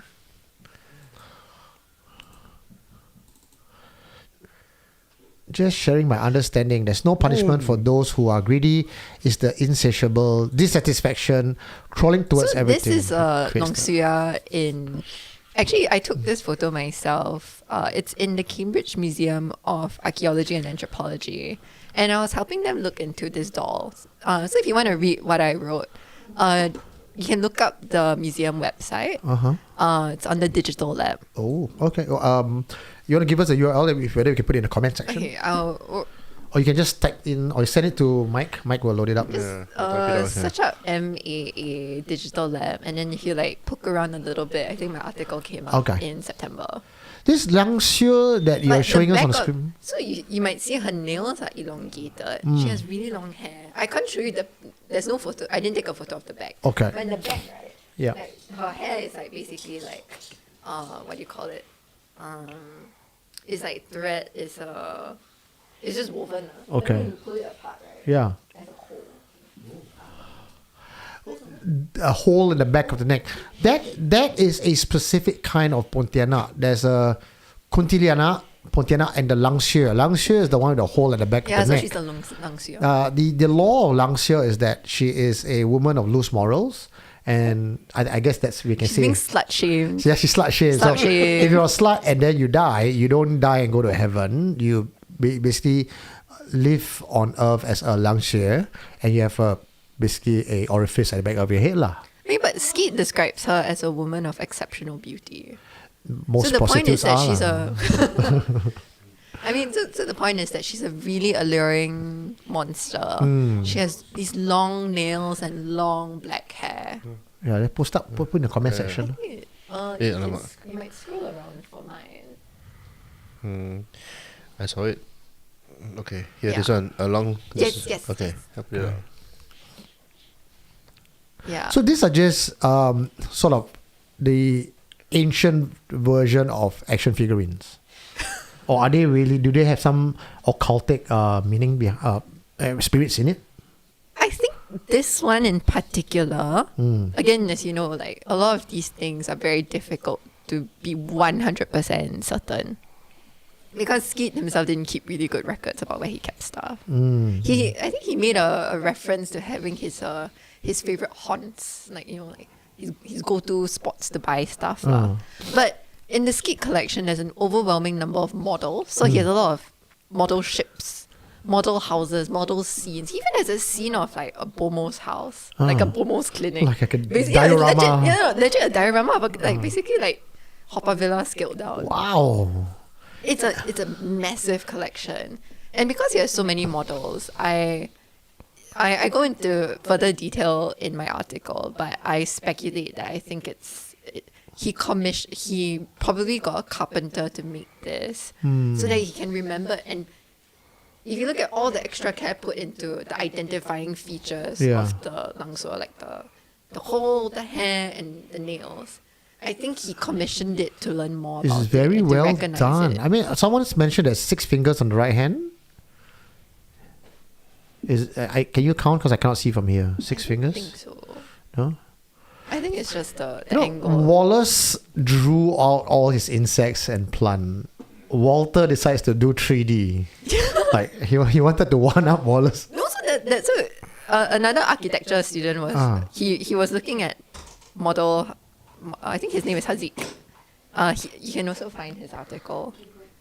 He was questioning like why didn't Skeet clearly had access to photography because we have a lot of photos in the collection. He was like, why didn't Skeet just take photos? That's what we all do, right? We take our phone, snap. Why did he commission models? And then as an architecture student himself, he says, in architecture we build 3D models. Because you want to look at atmosphere, you want to look at texture, you want to move it around, you want to play with it, you want to manipulate the figures a bit, you want to bend a hand, and you want to move this and that. I think the aspect of play, of interacting with it, was part of learning for him. Getting familiar with the world, getting in touch with the world. And I think playing is a very important way for him to access something that was very different to him. A world that he didn't grow up in. What's interesting is like... So even like, she has like a quite an accurate baju. I think it's a baju kurung. And these are all single pieces, all in the museum? They're all basically like, if you see the paper, right, they're stuffed in paper and in Because I remember the last time you sent me a whole bunch of photos, like they were not well taken care of, right? Do you reckon if the museum would know if any piece go missing? Cambridge. I cannot comment. Yeah, because the next time you go for I your think if research, you- I'm a volunteer myself as an assistant. Then suddenly one box disappears, another box. Yeah, no one would know lah. Since 1901, no one's gonna miss it. So in the Cambridge Museum with collections like this, would it be haunted? Yes, I was just about Oh to my ask. god, Good question, Stefan. that was my number one question that I I know. asked. Can you remove the picture. picture so that I can see myself? Oh, And I poor thing, I become langsio for so long. Because Mary Mike cannot multitask. He very busy now, trying to find the URL. He's so excited. Yeah. I can. So I first got in touch with the museum because I was taking a class with the curators. The two senior curators are, I forgot their nationalities, but they're not English. One's Irish, one's Scottish. I feel like I'm not good, but nah, it's not working. so I asked them about it, and then they were like, personally, no. But they do that in museum practices. They are sensitive to. There are human remains in there. There are spiritually significant things, like especially like in some Pacific Islanders. Like, Yeah. things are like certain objects have ancestral stuff. Yeah. So they try to be respectful. Maybe you don't put it at the bottom of something, you put it on top. Yeah. But I remember one curator told me that there was, in another museum, allegedly this very ominous. Oh, no. There was a painting of a guy who was just an asshole in life. So to get back at him, right, she flipped his photo and put it down. For feminism. Poor thing, the fella. Okay. Oh, I'm always very curious because I feel that museums and places where you keep all these ancient artifacts, it's a bit cool. You want to... Oh, I will tell you, I got to see the back rooms, Make it right? warm. I can describe to you what it's like. The storage facility is like a nuclear bunker. Okay. It's grey and very thick, and there's metal everywhere, and it's very inhospitable. And there's very interesting stuff in the collection. There are very interesting labels. One label would be caution, poisonous, because they have poison arrow tips that were looted from the colonial presence in Africa. And then another one would be caution, human remains, caution, talismans, caution, charms. So it's I think it's more there to help you when you open it. If it bothers you, you can take your precautions. Okay. Make sure. Do the museum get this on the black market? It was all gotten from white people being where they shouldn't have been. Damn English! You know, looting the world. 300 to 400 years. Okay. They were controlling half of the world. Okay. Fox Fu is asking, Eugene, can share National Museum back of house experience. National Gallery. So I was doing a museum tour, and it's National Gallery of Singapore, big place. The former Supreme Court. Former Supreme Court. You are 100% correct. I know my colonial history. So, what did we say? The very clear photo. Very clear photo. So we brought people on tour, and this is the back of house, meaning public don't usually get to go these places. We go by the trapdoor, back alleys, the old narrow passageway. Was it I know they have all these for the former criminals. Yeah. Go to trial. You have to So take the this holding route. room, the holding cell. So there's one area. The first time we were there, we heard a loud scream, and I had no idea where that scream came from. So in my mind, it's it's part of the tour lah. Some special effects lah. But later on, no one took responsibility and accountability for that sound. The next time we went there again, as I was talking, a group of people who was taking photo, video, saw a woman going past the doorway across the courtroom, quite far. So long black hair, white gown. That's not a security guard outfit. Then on the very last night I was there, running it, I think it was 1st November, in the corner, same place, right? Same location. Someone saw a woman, hair, and part of the shoulder and a dress floating up and then disappearing. When they went down to check, that's a locked door.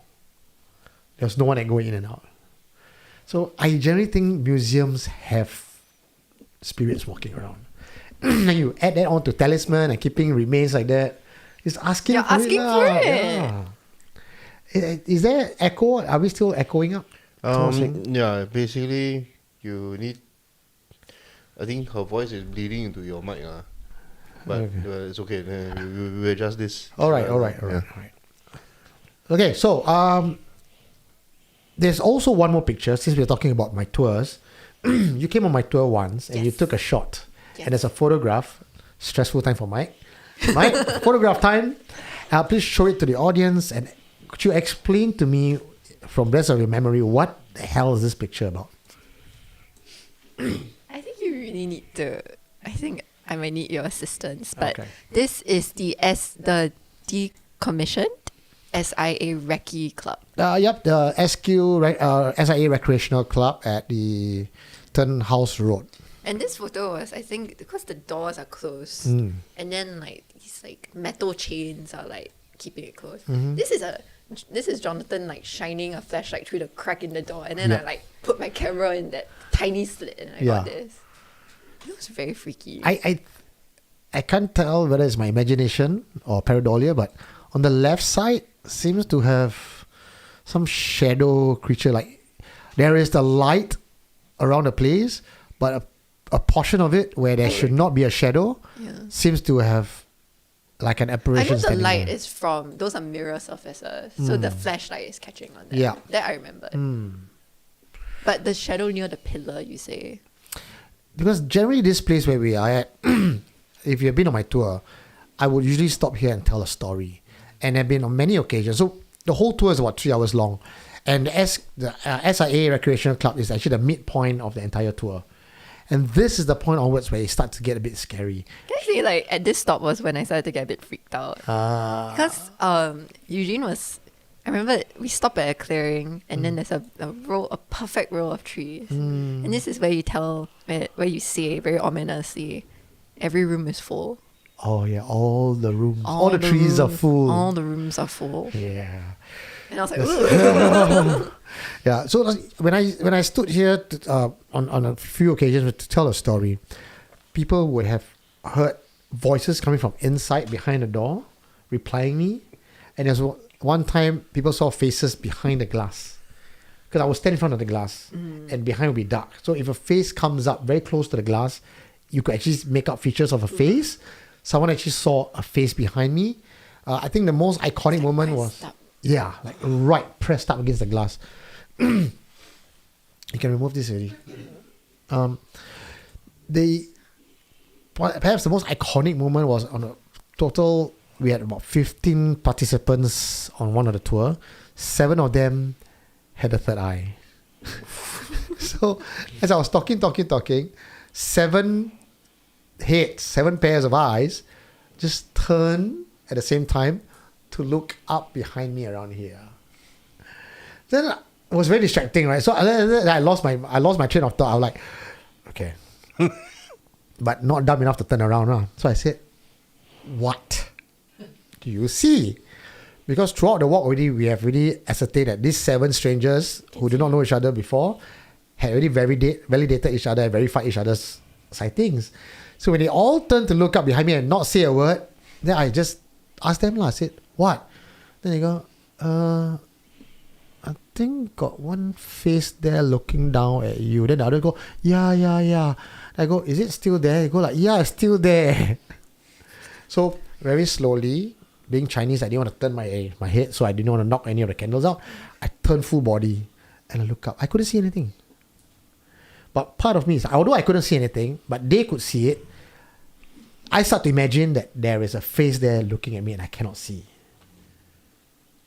Was a part of you mad that there was a freeloader on the tour? No, not really Come at on all. the I'm actually very happy when my participants get to see things. Then I feel like they have got their tickets worth.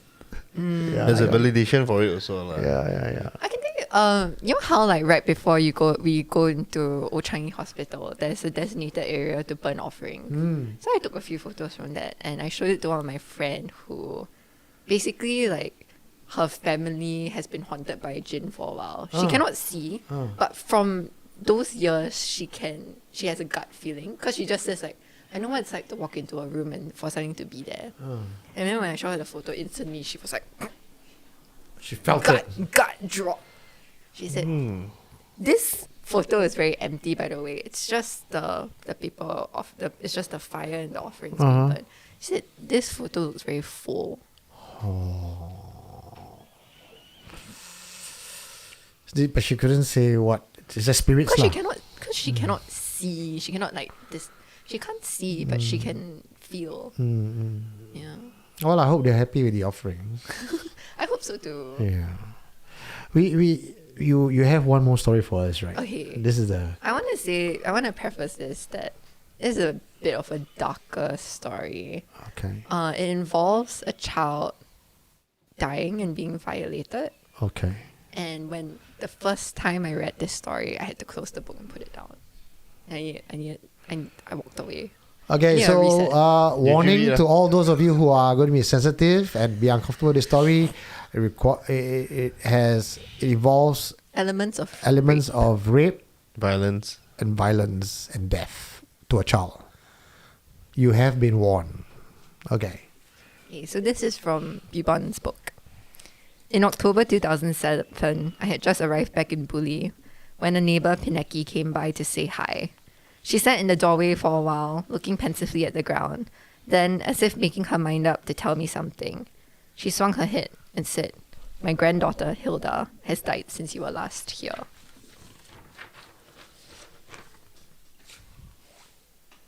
Hilda was a spirited little girl who used to run between our houses.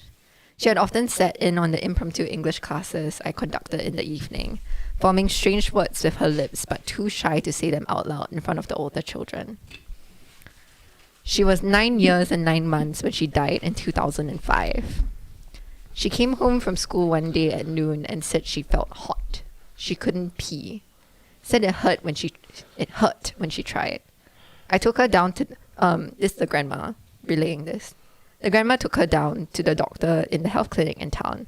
The doctor said it was malaria and gave her some pills, but the pills didn't help. That same night, Hilda got worse. The grandma says, then suddenly, Hilda says in a completely normal voice, "Uri's mum put a piece of firewood into me where I pee, and it came out here."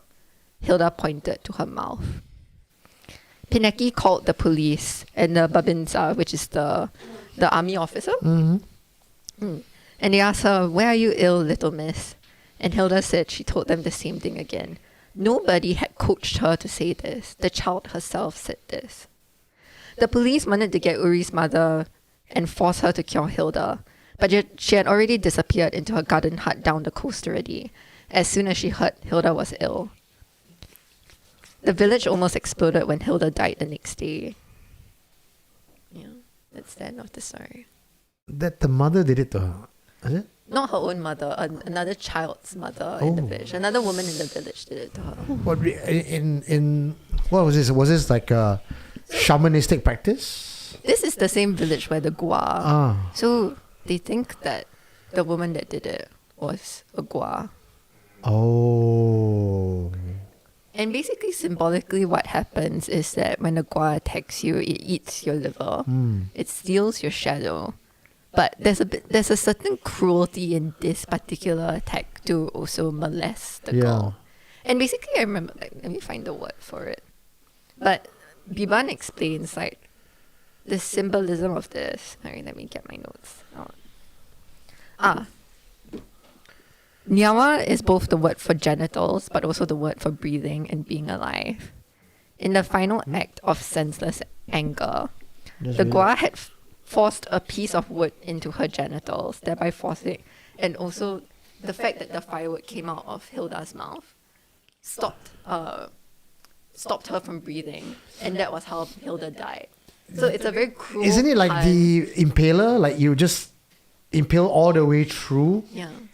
It's a particular act of symbolic and spiritual cruelty to do that to a in this village, in this cosmology. Wow. When the genitals and the breath is so important to reproduction, being alive, life, and yes, yeah. It's a it's a targeted thing to do. Whoa. That's like evil. Whoa. So I mean, do I think like a physically like rape happened? Maybe not, but I think in a spiritual sense, definitely that violation. It's almost like spiritual sacrifice, violation. And I mean, we don't talk about it enough, but in the West, as I have heard from some spiritual circles, the idea of child sexual abuse and sacrifice is actually quite prevalent, but it's very harsh, and it's actually performed by a group of elites. I mean, there's the whole Jeffrey Epstein case. Yeah. So I mean, it's kind of close to the truth. It got round to as far as Kenya, and then came round to Brazil, and then when it came to me, obviously these like third, fourth hand stories, but coming from multiple sources. And if you've been following Supernatural Confessions and you've been following Guru Murali's story, he was in, I can't remember which country he was in to help. Kenya, was it Kenya? He was in Kenya to solve a spiritual case. And he did not know how deep that spiritual case go. He just went down because someone needed help. And after having cleansed and cured the person, he then received a very ominous message from someone. If you click on it, you cannot trace, the account no longer exists. It says, you have thwarted 30 years of our plan to get this guy. And after that, like back to back, week after week, he was getting threats from a very powerful group. And then he had to leave Kenya, come back here. And even then, after he's back here, he was receiving Facebook Messenger from deactivated accounts on very cryptic message. At that time, while he was doing that, I got another message from Indonesia. And Indonesia, this person was actually a whistleblower. And he said there is a group in Indonesia, very wealthy people, who wanted to manufacture their own Pontianak, because Pontianak was in decline. Natural born Pontianak was in decline. So what they do is they would recruit women, impregnate them in the cult, and all consensual, because they don't know what's at the end of it. They will promise. They just thought it was a one night stand or something. No. They knew it was a cult. They joined the cult, but I guess they were promised like at the end of the road you will be eternal riches. Right. But they didn't know what the end of the road meant, because they were impregnated, and in third trimester they were then brutally murdered and have the baby ripped out, like really forcefully ripped out, because that sort of tragic death would then turn her spirit into a Pontianak. So because they cannot find this natural woman dying of childbirth, right, in this modern day and age, so they manufacture those. And when you follow that line of argument, I say who's who, they always say in murder mystery, right, follow the money. Again, group of elites. So when I spoke to Murali about this, he says it could very well be a global network. And evil works in organization, in a collective. Good works very siloed. You have all the individual shamans, individual practitioners, but no one coming together and kumbaya by the powers combined. Making the Avengers. Yeah, I said Avengers. I think that's where SC is going to come in. Right? We're going to create this Avengers to go against. You mean like the F1, like all the gurus holding hands and praying on the road? F1? I mean, there was a photo of F1 where they got all the different religious leaders. Yes. A priest, a monk, and then they all held hands and they prayed on the road. So the SC Avengers is coming together. We're all going to Care Bear stand. So I think this whole Gua thing, although it's a very rural thing, I think it speaks to it's a very animalistic practice. I mean, I also think that in ghost stories there are, I wouldn't say they're fun, but there's the more thrilling ones, the more suspenseful ones, the mystery ones, things that we like to consume, right? The horror films. It doesn't feel heavy enough. Then when you get into like the really dark horror films, or you get into really dark stories, like there's another anthropologist who was looking into post the collapse of the Suharto regime in 1990s in Java, Indonesia. people were dying from witch attacks, and people who were being accused of being witches were being murdered by their village. Oh. So I think there's a real darkness to it, in that there's real stakes to this. People get accused of witchcraft and get murdered, like kind of feeling like we're back in the witch trials of Europe again. Yes, the Salem witch hunt. Salem witch trial, yeah. Maybe that's why people who, this day and age, even if you're a practitioner, you just tell people, no lah, I'm not lah. You just kind of downplay it. And the more skeptic people are, the safer these practitioners will be. I want to ask you something. Since I have you here, and you obviously the more research amongst all of us, I have this burning question. The audience have this burning question, and they ask me all the time. I have my own hypothesis, but I want to hear from you. Okay. Why is it that all these hantus, majority of them, you hear in ghost stories, are women? I'm the voice of the people. Come, over to you. I mean, I don't think I have a reason for it, but I like it. I like that statistic. I think it's very... But You is know, that- is women, that- I think female representation is growing. You know, we're getting more. You got girl power. You know, we got before we got women in parliament, we had women haunting men. So I mean, I like it. I mean, horror were the For me- first feminists. Like they put women in front, because look at all the horror No, shows, but right? genuinely, like if Yeah. you look at any good horror film, right, the best horror is social commentary. The Exorcist was a commentary about the American religious climate in, I think, the 60s when it came out. Oh, I mean that's kind of tough. Like, you know, when, Babadook is about household hereditary, Ari Aster, about family relations. Oh, It's all wow. social I know. commentary. I feel kind of so shallow. I watch horror movie or just horror movie now. Now I got to watch people like, what does it truly mean? Yes, but this is about. This is really about race. Wait, hold on. You didn't know all this? Ooh, shots fired! No lah. No, I got the two Malaysians are attacking the. Okay, but like, Yeah. so going back to it, Yeah. I think my response to that is, I think historically, one reason why a lot of Hantu might have been women, because a lot of how horror works is that it's often a mirror of society. I think often the most marginalized people kind of inversely gain ridiculous supernatural power. So it's like, I forgot the name for this, but like a Malay, like older witch woman. Nenek Kebayan. Yeah. The fact that she's an older, wise woman, when at a time like the position of women was, is often lower in the hierarchy, or that pregnant women who are the most vulnerable become the most monstrous and also the most infamous monsters.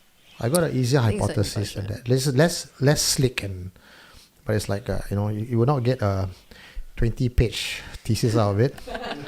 But I got a theory why in horror stories always the ghosts are always women, because women cannot let go.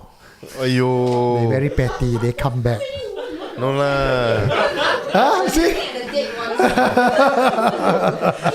I thought it because Hey, I don't have a master's in anthropology studies, Yeah, so you Fox- take her answer, please. Fox food not bad. I'm probably Fox food going to has get a- F for this. Fox food is an interesting one. Oh, okay. What is it? So his is a logical question. You dare to piss off a woman or a man off?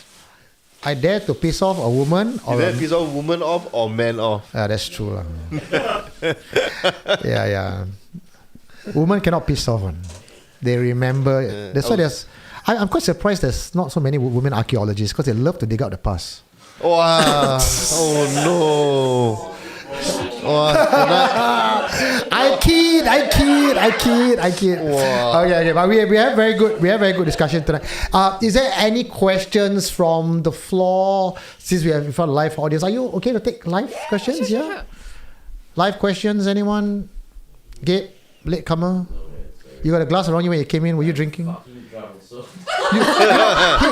Gabe is a good He's friend of mine. vulnerable now. Yeah. Speak your mind. Wait, but isn't this a thing? Like, some people, I thought some Taoist mediums drink to get in the state. Yes, to answer your question, I know personal masters, they drink because their deity Is a drinker. demands it. Yeah, drinker. I know mediums, right, who on their own don't drink. Like, you Or give they- them a beer, they're like, No, I've heard of like mediums in their day life, right? They're like allergic to alcohol, cannot drink a sip, right? Then when they trance, right, they can drink like a sailor, small drink, and it no hangover. True story, okay? I'm just going to share this with you. So a lot of this is on a live experience. I went out to a medium to check it out. I brought my brother there with me. He was going through some tough times and he wanted to see the medium lah. So I brought him there. And I've seen the medium a couple of times and the God kind of knows that I am a 酒鬼. Every time I come, he will, 你来了, 来喝啊, 喝啊. Then he'll pour for me lah. Then I'll be like, 不要啦, 不要, 谢谢, 谢谢. Right? So, and he got this Chinese wine, the brown bottle that looks like you can just power a car with it. Very strong. Very strong, right? Strong stuff. So he poured for me. He poured for my brother. Then he, 来喝酒. Then I, bottoms up lah, right? It's just a small cup, right? Bottoms up. Yeah, like, this is such a kawaii size. Like, not going to do anything to me, right? I didn't feel anything. When I, bottoms up, like, did he just water down this thing? Right? And my brother was like, wow, faces of death. I was like, what? He can drink because he's younger than me by 8 years. So this guy's a drinker. So this guy is like active party. I was like going through retirement already. So like, apa ni? Cannot hold your liquor. Ayo, shame.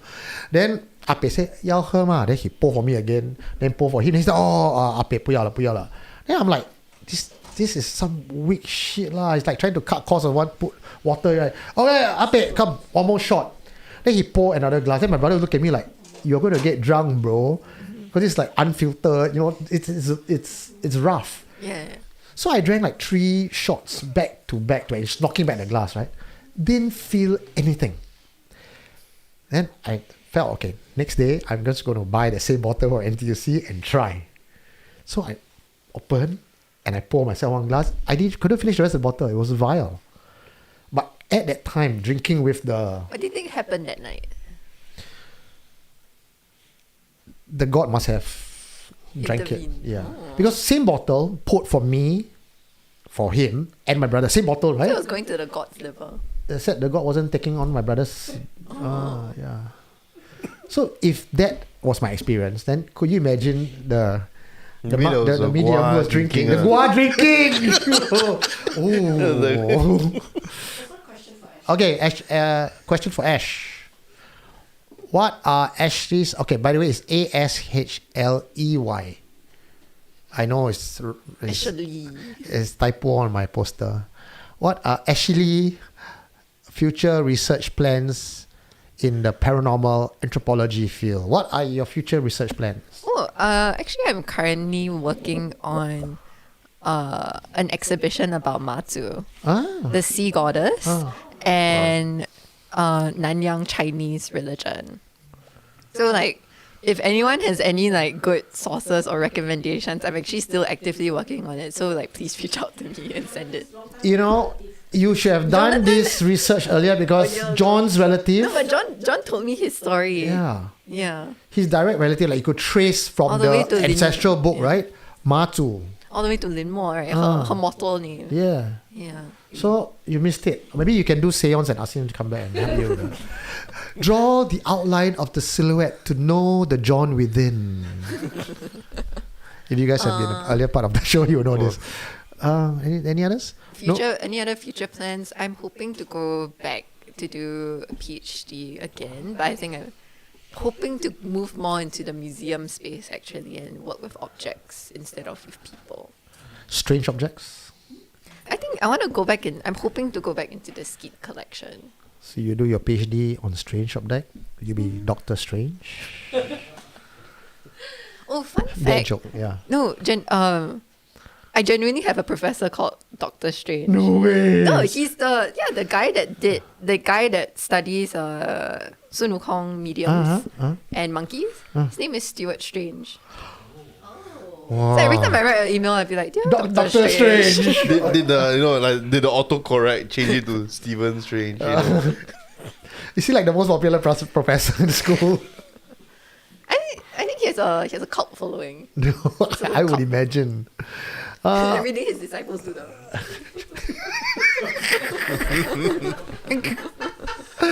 What's a gua? A gua, in a short, is like a Indonesian Penanggal, but Penanggal. this is a very specific one to this remote village on an island in eastern Indonesia.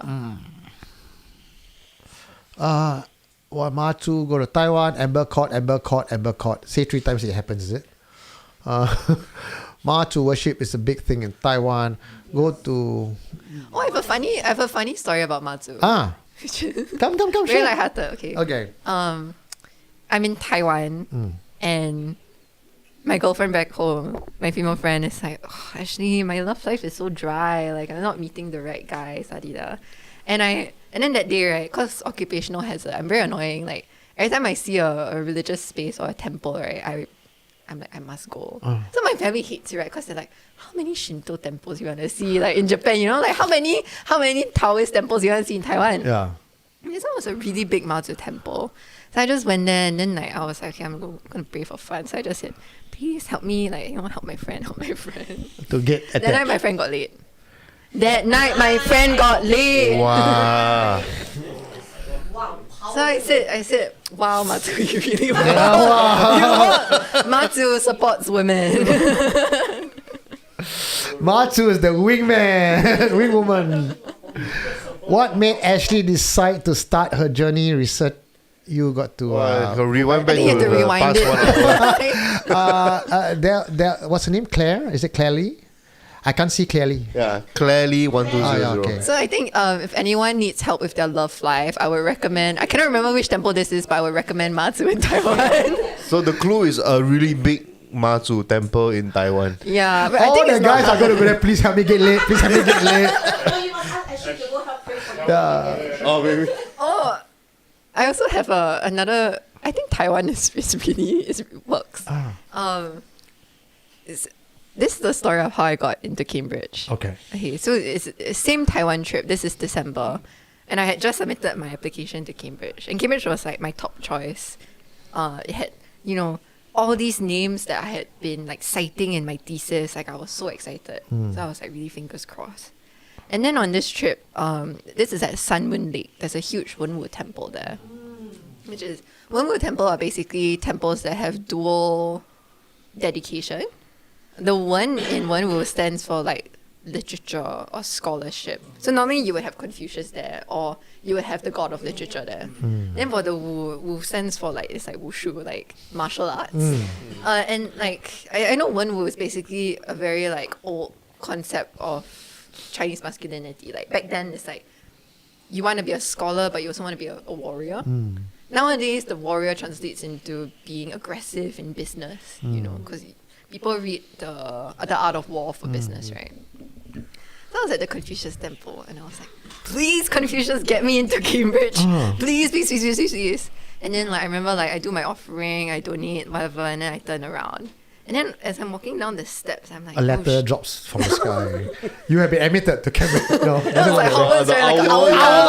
Like, no, so as I'm walking down, I'm like, shit, like if Confucius grants my wish, I mean, I'm not a practicing Taoist, but I have a big concept that I know that you have to return the favor. Yeah. And normally this means you have to go back. And I was like, That's an Asian thing, right? I was like, but tickets to Taiwan are so expensive. So I said, okay, Confucius, if you grant my wish, right, I can't come back, but I promise to tell as many people about you and now how you have- effective you are. And now you have supernatural confessions. That's why. See, it's a long game that she plays. Also, like, I've been getting like comments on social media being like, can you tell us how you got into Cambridge? I heard it's very hard. And then I'm like, honestly, just go to Sun Moon Lake. Like, So- go see Confucius at Sun Moon Lake.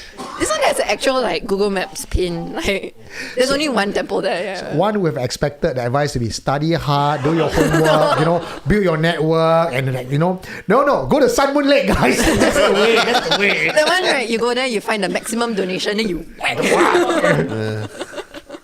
Wow. Confucius temple in Singapore. So does it work if you do it Like a remote learning, like, you know. looking at the same Can you Zoom meet the... like Go to somebody the go Singapore Taiwan, one, then I'm like, every can you all go Zoom talk to your meeting. Yeah. Taiwanese counterpart? This is an embassy, right? Yeah, here's a fun fact. So my name is, not many people know this, but I'm going to reveal my Chinese name. 我乃是郑杰明, and 杰明 is actually scholar warrior. Okay, so what do we have? Mike, Okay. read out for me, please. Is it the Bir Hashira one? I think this is pretty interesting. Hi, Ashley. I have a question. I'm also a Christian, so we believe in the Bible that says the name of Jesus is powerful. Have you had any experiences to test this out? And then he goes on to ask, after listening to SC, I know that black magic is I know Thai black magic is obscenely powerful. So I wonder if against a religious practice like Christianity, which one will come on Wow. top? This is like It's celebrity deathmatch. No, this is like MMA but for religion. Yeah! It's like Muay Thai versus like Western boxing. I can do an AI video, is it? This one actually I should ask AI. Cannot. See what it come out.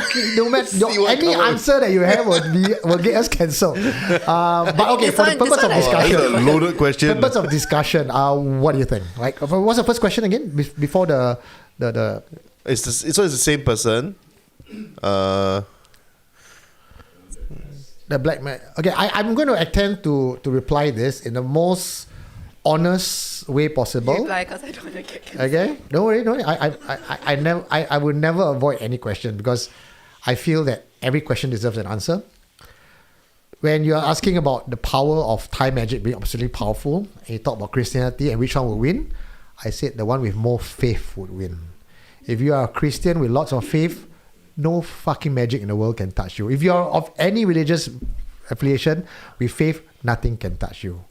Also, no matter how powerful Thai magic is, the defense is always stronger than offense. If you understand what I mean with spiritual practice side, it's harder to win a poke in because all you need to do is have your defense up all the time. But if I want to attack you, the amount of money I must spend continually attacking you, which means if I really want to win, I need your hair, your nail, I need to be able to feed you and go through all your defenses some way, somehow. And even then, if you have a person of faith, case in point, right?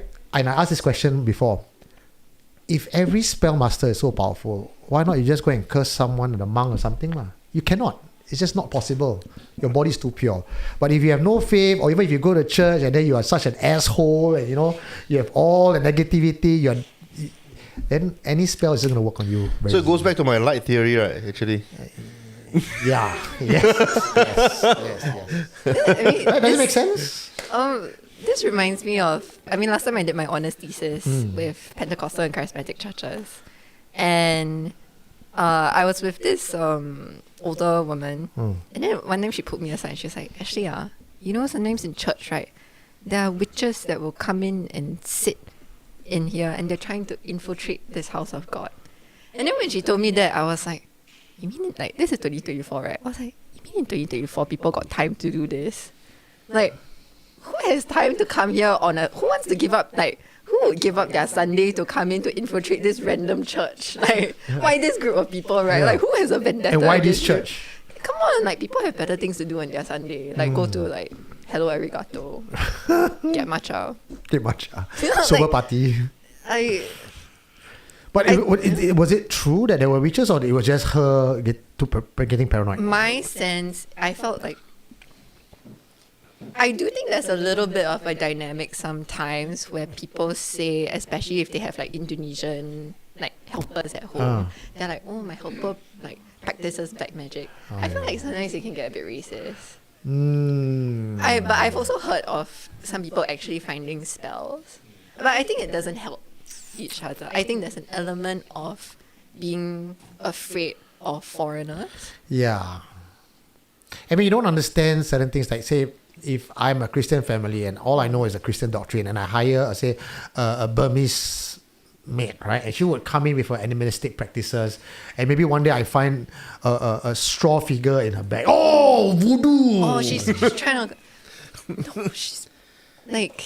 most of the time, I think it's just that maybe you need to be more open-minded to other people's religion. No, I think the problem is that people, especially even with Christians, they're very binary I think about so, a yeah. lot of things. So I've ever experienced before. A helper came to work for my family, and then very, very shortly she left. Then when I was clearing the kitchen cabinet, I found this like this soil with a bunch of things inside in a plastic bag. Only after I met you, that I realized that, oh crap, that is what that was. It's like it's like soil with like some dead thing inside. I don't know what it was, but it's gross. I saw it, like, oh, what is this? I throw it. Yeah. No happened to you. Okay, nothing. Back then my home is still the rubbish chute is still within the house one. So you just throw that's all. Because Mary Mike's face is strong. I think it's more like oblivious. Mike. No, it's oblivious. You don't obvious pretend. You still owe us a dance, huh? Yeah, you go there now. You still owe us a dance, huh? We already at 11:45 already. I need to let Ashely go off because she got spin time to go off already. You I don't know what you got Someone recognized me at spin like right before my class started. She's like, "Oh my god, are you the ghost girl?" And the entire class, right? I was like, "Shit, I'm being watched." 'Cause I was like front row, right? So then every time I wanted to take a break, I remembered she was right in front of me. So I was like, "Okay, I have to go even harder." Then I go spin again. Tomorrow you'll be like, "Oh my god, you're on Supernatural Confessions Friday Night Live." Mike, don't pretend. Okay, I can't. Okay. What is this? Oh my goodness. Okay, come. Is it Okay, what? Mike's dance? Mike's gonna dance here. Let me get out of the way. It's okay. What's that? Mike, no, it's just the headphones. Okay. Can you guys choose a song for him to dance to? Sexy music. I believe in miracles. Where are you from? You sexy thing. Why? You sexy thing. Okay. Who's the guy who's helping me? Who's the guy who's helping me? What's his name? You put it there. I might get IP. I don't know how to dance, guys. What do you want me to do?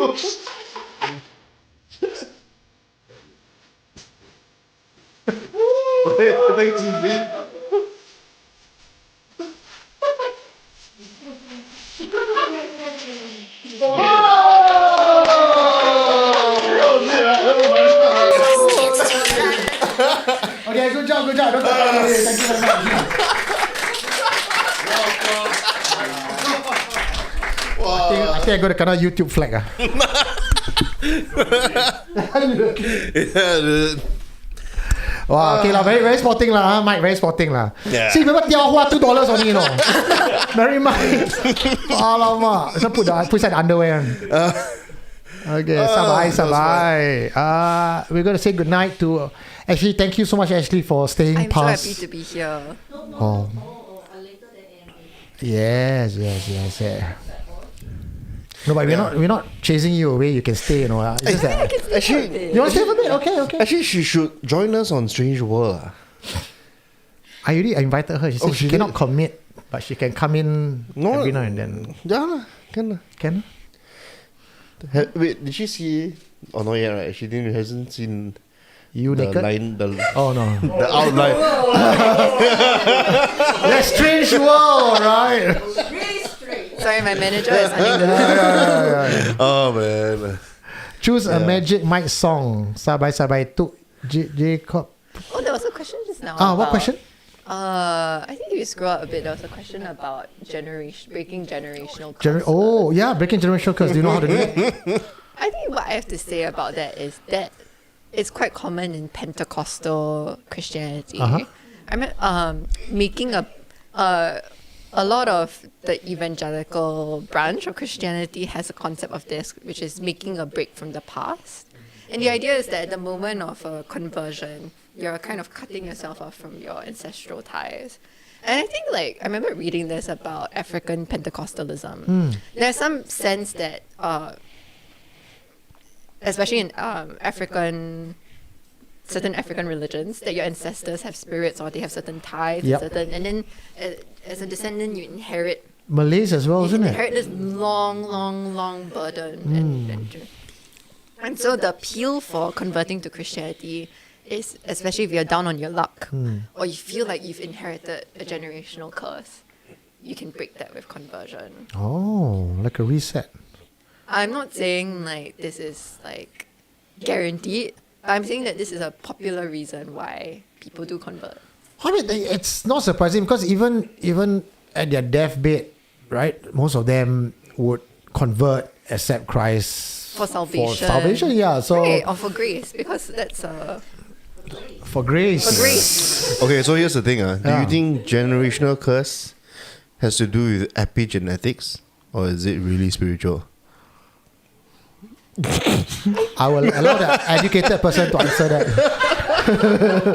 Is it because of the epigenetics? Epigenetics is basically like how your genetics are affected by Yeah, your I know that. environment, right? It's about how your genetics are affected but by it's the also- what again? By the environment. by the en- by the But it also environment. includes memories, apparently. Dude, like I mean, like the whole of South Asia, like colonialism changed South Asian epigenetics. That's why a lot of people from South Asia, so Sri Lankans, Indians, from Bangladesh, Pakistan, have a higher risk of diabetes and heart problems because colonialism caused a lot of starvation. So one really bad like 10-year plotline can change your genetics for life. I mean, what I have to say about that is I feel like, two things can be true at once. I like, for example, there are families that are said to be, oh, my whole lineage is cursed. But maybe if you look at it genetically, you might maybe a certain line has a propensity for bipolar or mania or schizophrenia. There was that documentary about this family where they were so unlucky. I think like half of the siblings had schizophrenia. But for this family's tragedy, they were able to do genetic research and contribute their genetic information for science. So, does that answer your question, Mike? Because I got the same answer as her. Copy and paste. As above. No. This one can discuss long. All right. Not tonight, obviously. Scare the guys away. I feel generational curse is passed down by family, not much of genetic. Family curse is passed down by family name ties. and ties. Okay. You're the same family, you genetically connected. Yeah, no. So that's where the argument is. So Grace say, technically, if you're in the same family, then you're genetically connected. Yeah, lah, because it's family lineage, right? It's a genetic. Okay. Okay. Ladies and gentlemen, we are about to head on to the next part. If you know, you know. So we're going to say goodbye for the end of 2025. This is the finale episode. Everybody give yourself a big round of applause for being here, for joining us. To Ashely, Ghost Girl, Chin, and Mary Mai, who shows a bit more skin than we wanted to see tonight. That is the true horror story for today. And we'll see you guys back in February next year. Outro, Mike. Outro, Mike. No AMA. Okay, going off. What did you find? You are listening to Supernatural Confessions.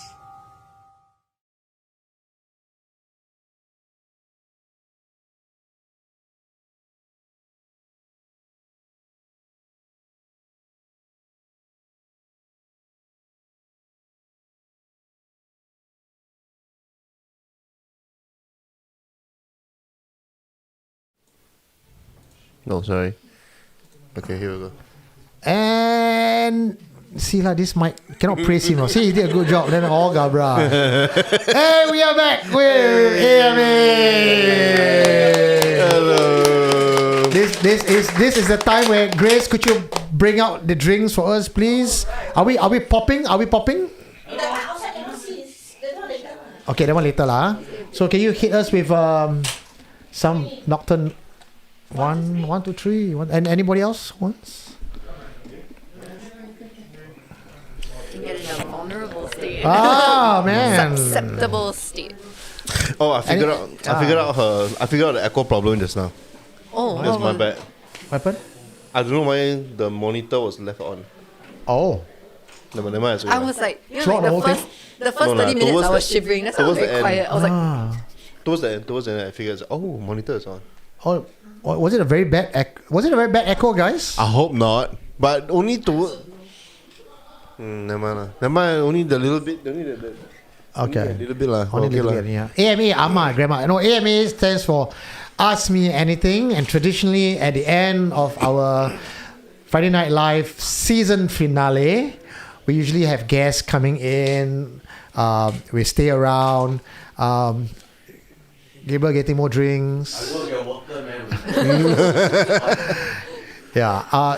So we have started this tradition, I think, from 2018. And we ended off and we say goodbye. And our fans did not want to leave at all. So we said, we are done. Encore. We are done, guys. We have no more stories for you. We are done. And then they were asking a lot of questions because they just wanted to get to know us. So that became the first AMA, and that lasted all the way to 1 plus AM. Second year, third year, I think we all had drinks, and I think 1 year, I can neither confirm nor deny. I don't even know how the show ended because we all shit-faced drunk. I'll try to close it. Oh, see the. Okay. All right, we got. Okay, since now we I need to focus this on Mike. But one. Hey. Why? Okay, Mike, you try. Click on. Oh, so Wow, Mike's so big. Mike is big. What are you doing? Oh, okay.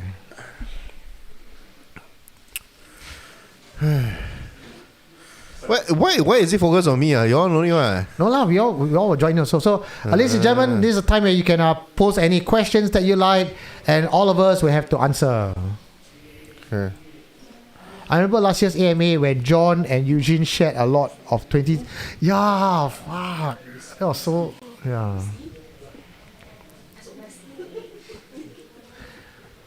Okay, you can show us also. Wait first. Eugene, what's in store for 2026?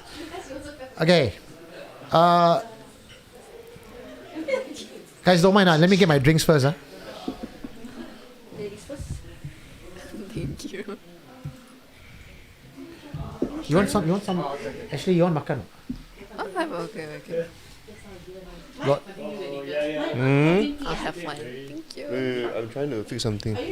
No, he's drinking all this. I'll drink whatever you give me lah. So it's okay. There was a question for Eugene. Right? Huh? There was a question for you. Someone said they're doing high rocks as well in the comments. Doing what? Told me good luck for spin. Oh. Someone's doing high rocks.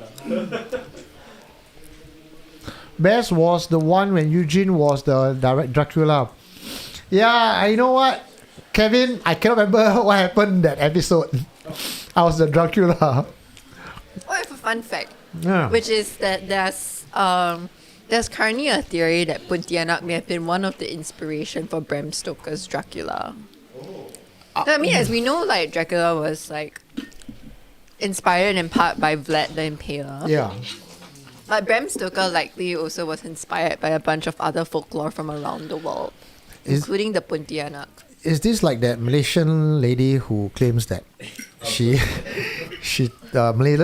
Malays are the one who taught the Romans how to sail? Chinese Kung Fu how to fly. Yeah, and now Bram Stoker, right about. Eugene, I got a Dojo friend. Or Chobu friend who used to work as a policewoman. Hello. And his horror stories to share during her work. Foxfu. Chobu friend, don't need to send to the 9886985. You can send to my personal number 9459493. Okay, cheers guys. Cheers. Salute. Cheers. No, the whole time, right? Tonight, when you mentioned, when I write my, when Ashely says when I write my honours thesis, right? It took me a while to realize he meant honours, as in HON. Like, is there a dishonest thesis? I'm getting warm. Should I have said honours? Honour, yeah, no. It was my interpretation after a while. My position very scary, like ghosts. You should put the light underneath him. Right.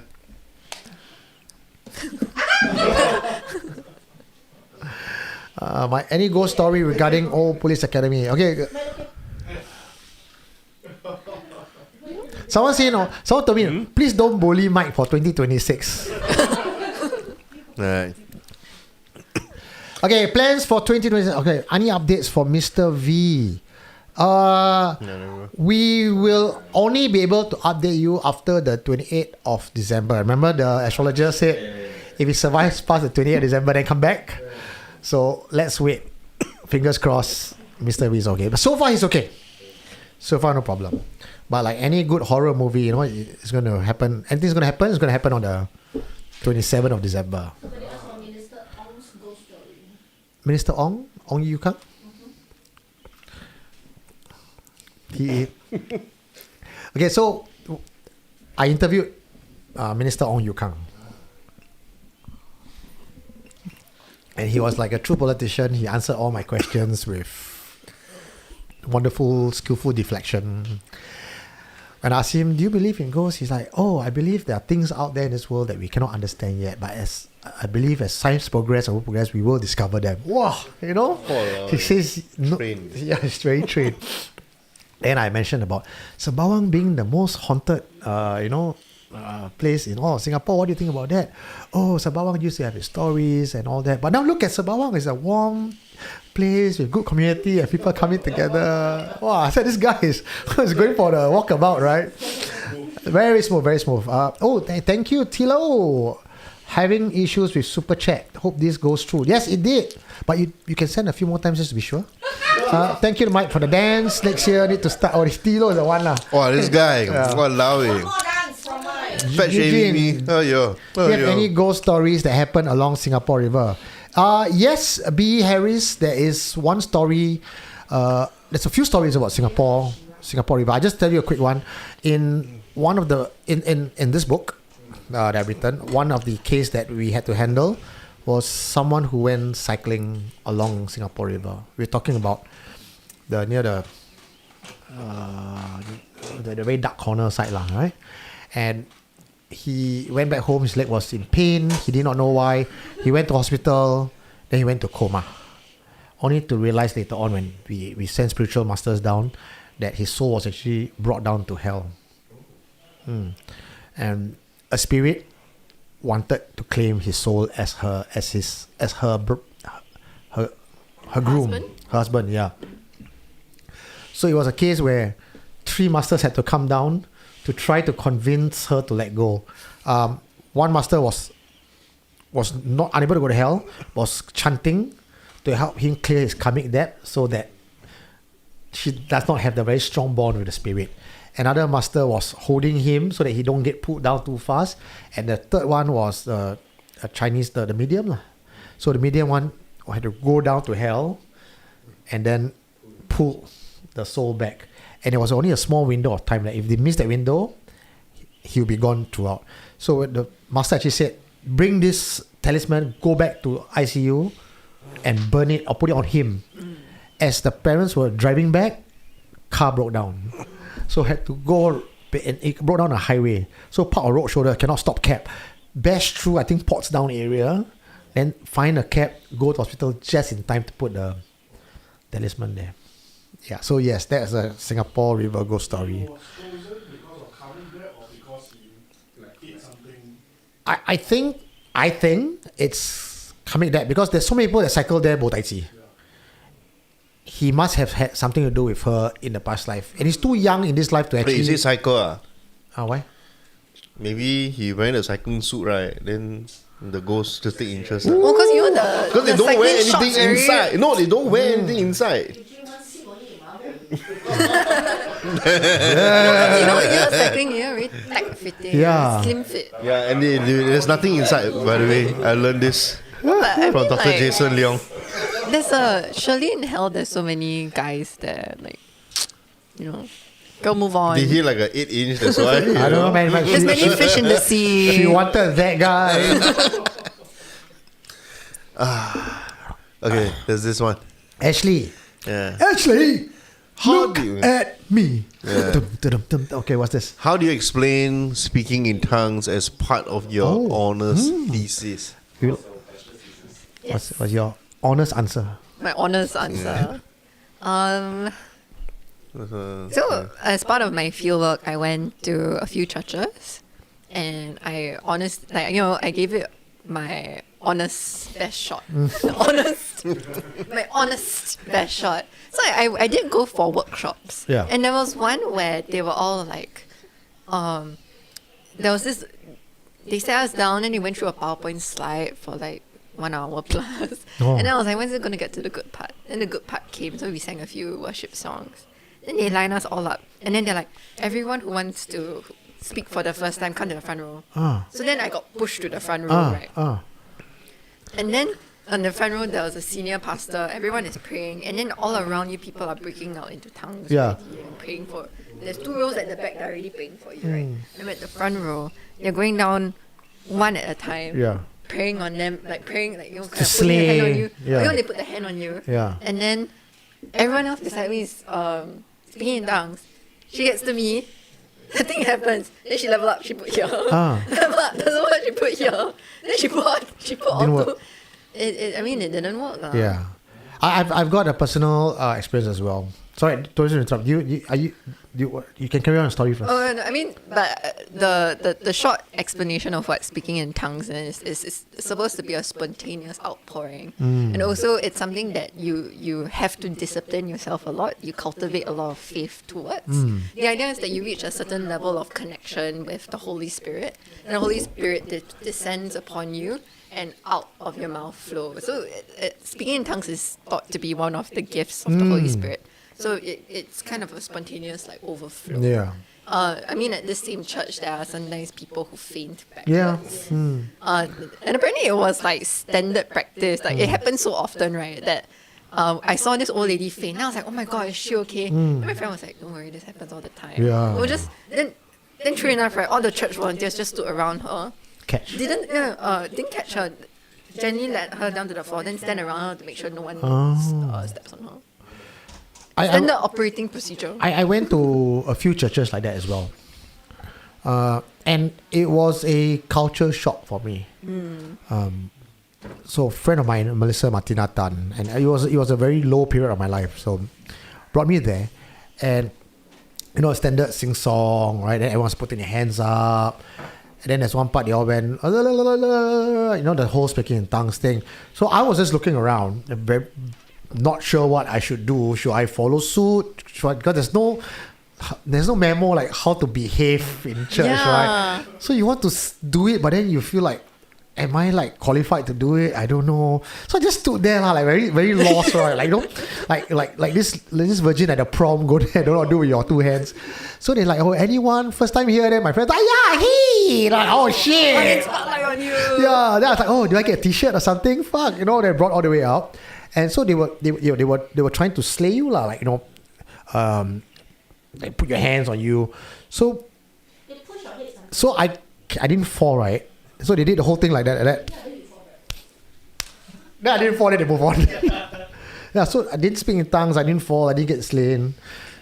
And after that, everyone is super friendly, and that really, really throws me off, because they're like, oh, thank you, welcome to the family, you accept Christ, you're my brother in Christ. I'm like, I mean, that is one of the ways by which they try to make it more accessible and available to you. I mean, I appreciate. I'm wording it that way. Yeah, no, I appreciate the welcomeliness of it, but for me at that point in time, first time was overwhelming. Oh, so intense. Yeah. My first time as well, like my first time in church, right? A group of women were here, and then they were like, can we pray for you? And then like they did a prayer circle for me. Just to welcome me into the church. I was like, ooh, this is a lot. I did not expect this for my first time at this church. I was an accidental Christian. The first girl I dated, I think this was in Sec 2. I was 14 or 15 years old. She was from Crescent Girls, Cheryl. I still remember.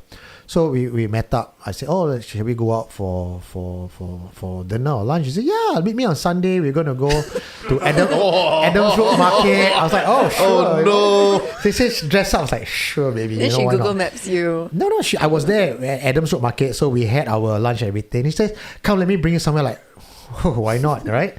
So she brought me to church, Trinity Church.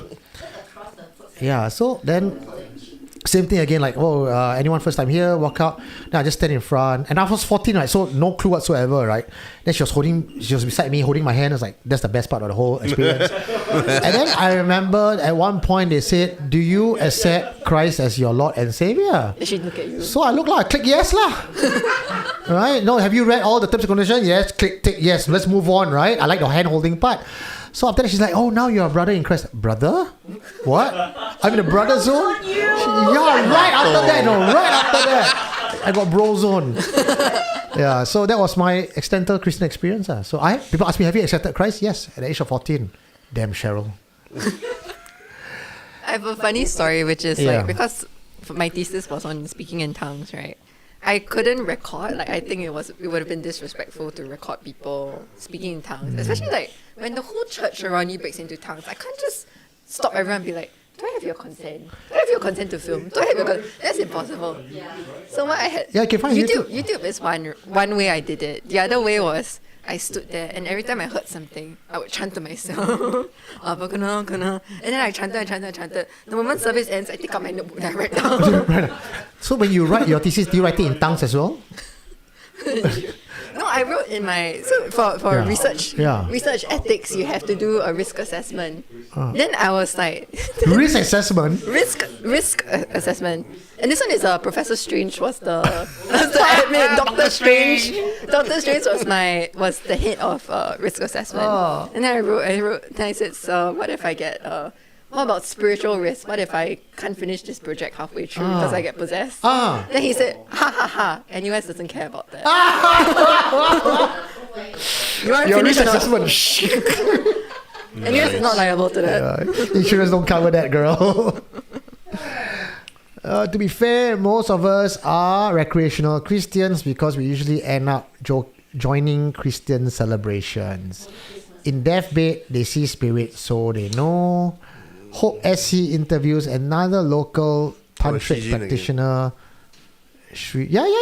I got your first message. I'm going to interview Srijin. I just need to know how to contact Srijin. He has a guest in many overseas spiritual podcasts. Okay, take note lah. We need to interview Srijin. Need to sleep. Good night. Good night, Alvin. Alvin Kun. Yeah, Alvin Kun. I found out your series inviting the Thai. Oh, thank you. If you can find someone's requesting to bring a pastor, right? I want if to. you can find an Orthodox Christian, Eastern Orthodox mystic Christian, that one I would love to be there. That one I have to go and call the Armenian church already, what? Yeah. Right? Their way of No Jew. No, this Don't. Armenian church. It's Christian. They're the ones that do tattoos, by the way. I know somebody who knows some. No, I know somebody directly. The at Armenian Orthodox church. tradition, some of them get Christian tattoos, which is very different from some like Protestant and Catholic denominations that feel like you shouldn't tamper with the body because it's a holy gift.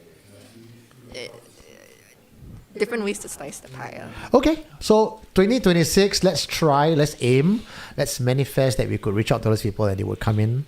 I cannot find any Catholic fathers.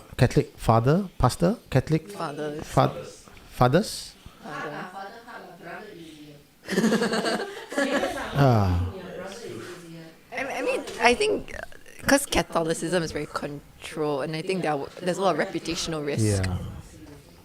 Very hard to do research. Can Mike dance and Eugene? What? I've got a joke. Oh no. Girl goes up to the confession booth. "Sorry, Daddy, I've been a bad girl." The pastor says, "For the last time, it's forgive me, Father, for I have sinned." Okay, tough crowd today. Sorry, you saying something, Mike? Yeah, they're requesting that Mike dance and Eugene. What? Every week. What? $100 every time. Eugene, 10 second done. have you ever been afraid of being attacked by evil spirits? How do you protect yourself after every SE session? Oh, that's a good question. Eugene, how... midnight, you knock like that kind of sound like that. I thought people knocking on the window. Actually, it's not God, I saw. Eugene, have you ever been afraid of being attacked by evil spirit? Okay, let me answer that first question first. I am not afraid of being attacked by evil spirits, but doesn't mean I'm not cautious about not being attacked by evil spirits. Now, to explain and justify what it means is, do all of you wake up in the morning, walk out of your house, and am afraid that a gangster will beat you up? You don't live your life that way, right? You know, you live your life, if I don't disturb people, people are not going to disturb me. If I don't walk through Geylang, Lorong 18 and topple people's table, they're not going to disturb me. Same thing, if I'm not going to disturb any spirits, then I'm not afraid that they would come and harm me. There's no reason to. And how do I cleanse myself after every SE session? Before every SE session, I light incense to invite the spirits and say that I'm doing this. Welcome, join us. So I finish it. If I do need to, on some days I feel like, wow, extra keras, technical error, everything. Palo Santo, I spray, I go into meditation. Today don't have today. And then I blame Mike also. Today don't have today. Yeah. So is there any, do you do warding to yourself or is warding I don't do warding for reasons that I welcome the spirits in. Warding may be seen as a very aggressive act. I'm coming into this place, I step foot in, then I just suddenly ward the whole place. Then the entity that's been here for 100 years nah, babe, you come in, you kick me out of the house, right? So warding may seem like, I'm protecting everything, and I put a paga up, but at the same time, it could have caused more problem. Case in point, in National Gallery of Singapore, when the first master came to cleanse the place, he negotiated for a peaceful treaty between spirits and human to be in the same space. From working hours, from up to 7, you don't disturb people. After 7, we leave you to roam. That was the agreement. In 2015, when they finally opened their doors, they had another master come in. The other master's modus operandi, his choice of dealing with spirits is, I'm going to plant my kris here and create a paga. If you stay in here, after the paga goes up, you are fucked. You are my prisoner. So you better leave. One of the masters died. So I think after he pagaed, after he pagaed, 2016, 2017, the reports from National Gallery was extremely active. Then after the paga was lifted, there was sightings, but not hauntings. There's a difference. Haunting is when the entity interacts with you, try to get attention, throw stapler at your head, right? Attacking you, that's haunting. But sightings means I stay after 7, I see this thing just walk past. Yeah. So what is only for physical space? It's not for personal... You can ward yourself as well. You can have amulets, you can all that. So sometimes people go for my walk with Hantu trip, or when they go paranormal investigation, then they carry all this talisman, everything. A bit counterintuitive . So, our moms were really pissed off to hear that we were going for your walk with Hantu talk. So then, Sorry, auntie. right before we go, right, they're like, you must take a red packet, you must put it in your empty red packet and put it in your pocket. And then my mom also extra kiasu, right? She prepared the water for me to go home. But then his mom insisted that we take the Hong Bao, and then at the end of your tour we rip it up. Then somehow we also accepted your Paulo. Yeah. Usually the practice is you put money inside ang pao and you give the person. No lah. The idea of the red packet is the same idea as the funeral red string. You buang sway. So red is an aggressive color. If there's any negative energy, not a negative entity, negative energy doesn't stick on you to make you sway or fall sick. So that's what you walk away from the tour, walk away from the funeral, you take the red packet, you tear, you throw, you don't look back. But there's this thing where after your tour, you like to stop. You like to have a pit stop in between going home. And So it was. I thought it was something like. So if there's anything that follows you after, it doesn't. So that's a Singaporean concept, right? Like when you go for paranormal investigation, everything, you don't want to bring the energy home. You go to 7-Eleven, you ease the tension. So the official law of doing that is so that the spirits don't follow you back. My interpretation, strange coming from me, is that you straight away come out from a paranormal investigation case. You have a very heightened sense. You are still thinking of the spirits. You still thinking of the horror.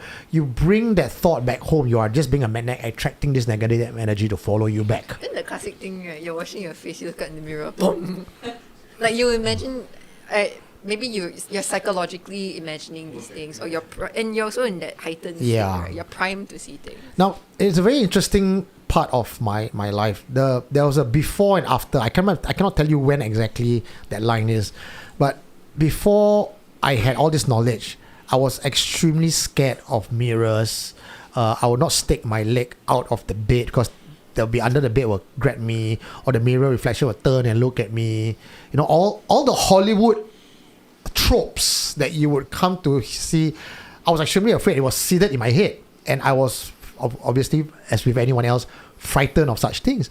But the more I understand how paranormal works, the more I've seen how spirits attack people, I've never once seen any of that Hollywood effect happen in real life. So that was, I think, somehow having that knowledge and understanding erases the fear of Hollywood movies, horror movies. Yeah. I have a question for Eugene and Ashely. Yeah, please shout.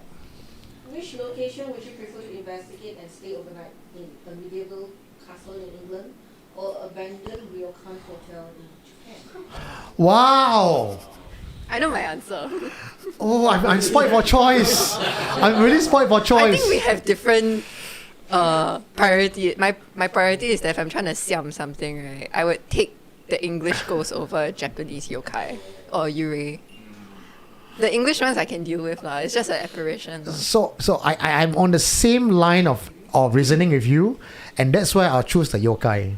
Because I've been to England before, I've been to Europe most haunted inn, the Golden Fleece Hotel, right? So I've clocked in that. Yeah. And I've not clocked in the yokai, which I think is, from just the law alone, is crazy. Yeah lah. And Like your Asian horror lah, right? I would deal with I'll take a Western ghost. Wow. Sunday Oreo Reception, the asshole with the ice on, is it? The three main ghosts. The grass one in Japan. The Onyo is like your like a Ju-on that kind of level. That's why I'll never take the Asian one. Like the female ghost. I'm doing this for the fans.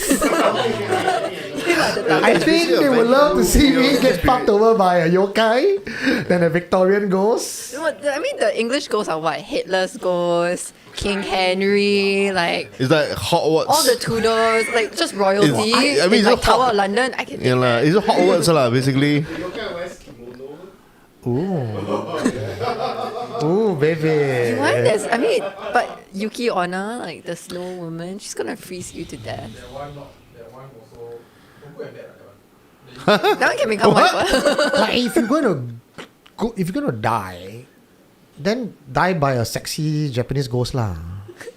Right? If you're gonna go lah.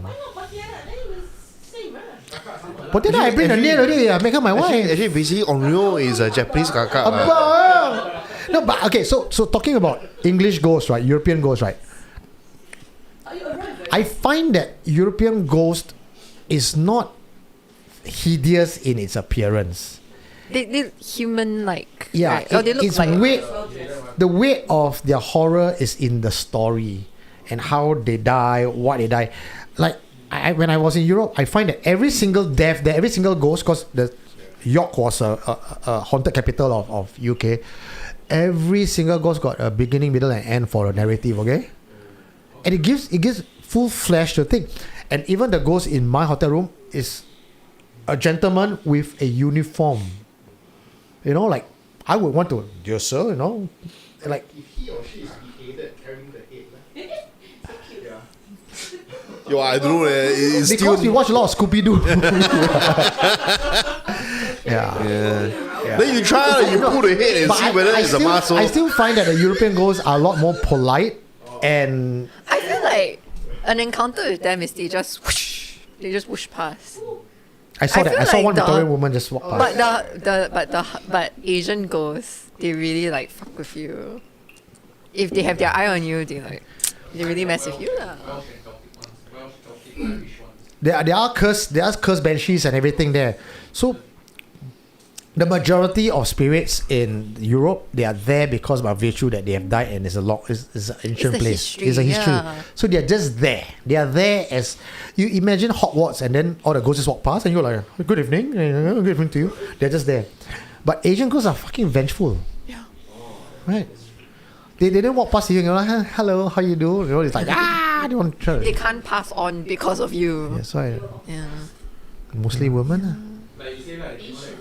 No, but Yeah. Okay, so any other questions? Eugene is thinking JAV. Yes. Dame. that's what we. Oh, to Ashely, may I ask, who did you go on the haunted tour with? Do you believe that going with friends can help enhance the experience? Yes, I went with my boyfriend / research You wanna assistant. show your face? Soft launch.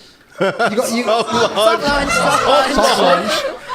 This is my boyfriend's soft launch. Doesn't bode very well. He's my unpaid research assistant. He got stories, right? He got stories. He's my... I think he accompanied me to most, if not all, of my trips. But yeah. But the hack is because he's more sensitive.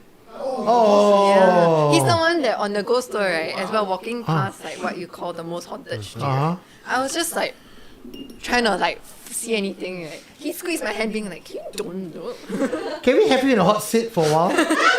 Yeah, please tell a story. Okay, you gotta sit in front. The mic is gonna be close to your face. Do I? I mean, Sit a bit further. Yes. Okay. I mean, Yeah, good. I have the the classic NS ghost All stories right. lah. Hit us with it. I mean, there was You are coming up next. I think everyone has NS ghost stories. Yeah. I think my there was the Thai one, and then when I was in BMT, I saw a young NS boy hanging from the roof lah, from the ceiling. Yeah. So the story was that you drink a lot of water during NS, and you go to the bathroom late at night, 2 a.m. So I go there, I finish my business, I'm washing my hand, and in the corner of my eye, I see a kid in NS in a sports uniform hanging from the roof. And I think in Tekong, top floor, the classic top floor of Tekong. Which company? Can't remember. It might be Charlie. I can't remember. Top floor. So Charlie. school tree. Oh, school tree, a new one. I don't know. I can't remember. It's so long. It's very long. Yeah. So I saw that one. Yeah. It's one of those stories lah. Then in Thailand we had a lot of ghost stories. So in Thailand, I think it's quite a spiritual place that we always talk about. During guard duty, we would hear people shout your names from the forest. Yeah. Jonathan. And it's quite common that you change rotations, but they'll hear different names across the different rotations, and so they're not supposed to react. You just can't acknowledge. The point is not to acknowledge. But I think my favorite story in Thailand was we worked closely with some of the Thai. We worked closely with some of the Thai side, and they camped near to us, but separate. So the story goes is that they sleep in a hammock and they cover themselves up. And they sleep in buddy pairs. So this soldier heard his friend go off into the forest to carry on his business or whatever. And so he just continued to sleep. Then he heard someone walk towards him. He thought it's just his buddy going back to his hammock. But the footsteps actually stopped just outside his hammock. And it didn't move. It just stayed there. And so he was like, why are you disturbing me? I'm trying to sleep. Why stop disturbing me? And nothing happened, but the presence was still there. And so he decided to open up his hammock to look up, and looking down at him was a faceless lady. Oh! Yeah, and so all of us heard this scream in the middle of the night, and we were just like, wow. But we didn't think of any of it because it's like those people they handle themselves. When you say Thailand, you mean Kanchanaburi camp there, is it? Yeah, in the forest there. Dude, I told you I had the story where I found the toilet that no one knew. Oh, yeah. Do you know about the toilet that no one knew? This is like a survivor's anonymous. Try. This NS Survivor Support Group. There's okay. When was the last time? I know it's very long ago. Yeah, the last time. 5 years ago. Long is relative. Mine is relative. I know. Mine is longer because longer. That means your memory might be quite clear. There is like there is a shed in the middle of Kanchanaburi camp, and inside it there's a toilet with aircon. Toilet with aircon. Yeah, not saying toilet with aircon, but it's a very clean toilet that seems to be beside like a boat shed. In the camp. Oh, that means only you saw the toilet. No one else saw the toilet. Toilet with aircon in army camp. Wow, bro, only you. No. It's okay. Toilet. Only the ghosts were there, so it's so cold. So the story is oh shit, maybe okay. So the story is, if those y'all were on the FNL episode, I mentioned that there was a toilet that I found in Kanchanaburi camp that is extremely clean. It seems like no one was using it, and I told myself that I will never tell anybody until the end of the day, until the end, like the final day where I know I will never use the toilet anymore. Then I tell people, hey, got toilet there, very good. So far I only told one other guy who used the same toilet also lah. So it must exist lah. Come on lah, guys, don't do this lah. No, I told him, hey, over there, right, if you just open the door and go use the toilet. Do you feel that it's very cold inside? And he said, oh yeah, very shocked. How come you never tell me this earlier? Bunyan toilet lah. See, people say Bunyan toilet. Yeah. It's a cold spot. Yeah, it's a cold spot. Okay, but the toilet was super clean. I was also very respectful. I clean up after myself before I leave. So. Everybody clean after themselves. Have you not been to the boys' toilet? Yeah, wow. You never go army toilet one. Yeah, let me tell you a horror story. I ever seen the brown thing in the basin in the camp. Thanks, Jonathan. He only told us one story, then he chow. He goes, I'm very sensitive, then he tell you one story, then he. Am I 2026? Jonathan will be sitting in the hot. You need to top him up. Yeah. Hey, got alcohol already. Bottoms up. I feel very bad, yeah. Like openly telling people, oh, this camp got this toilet. Don't worry, bro. No one else can see the toilet except you. I mean, you think about it, right? Just think about it from the logical angle.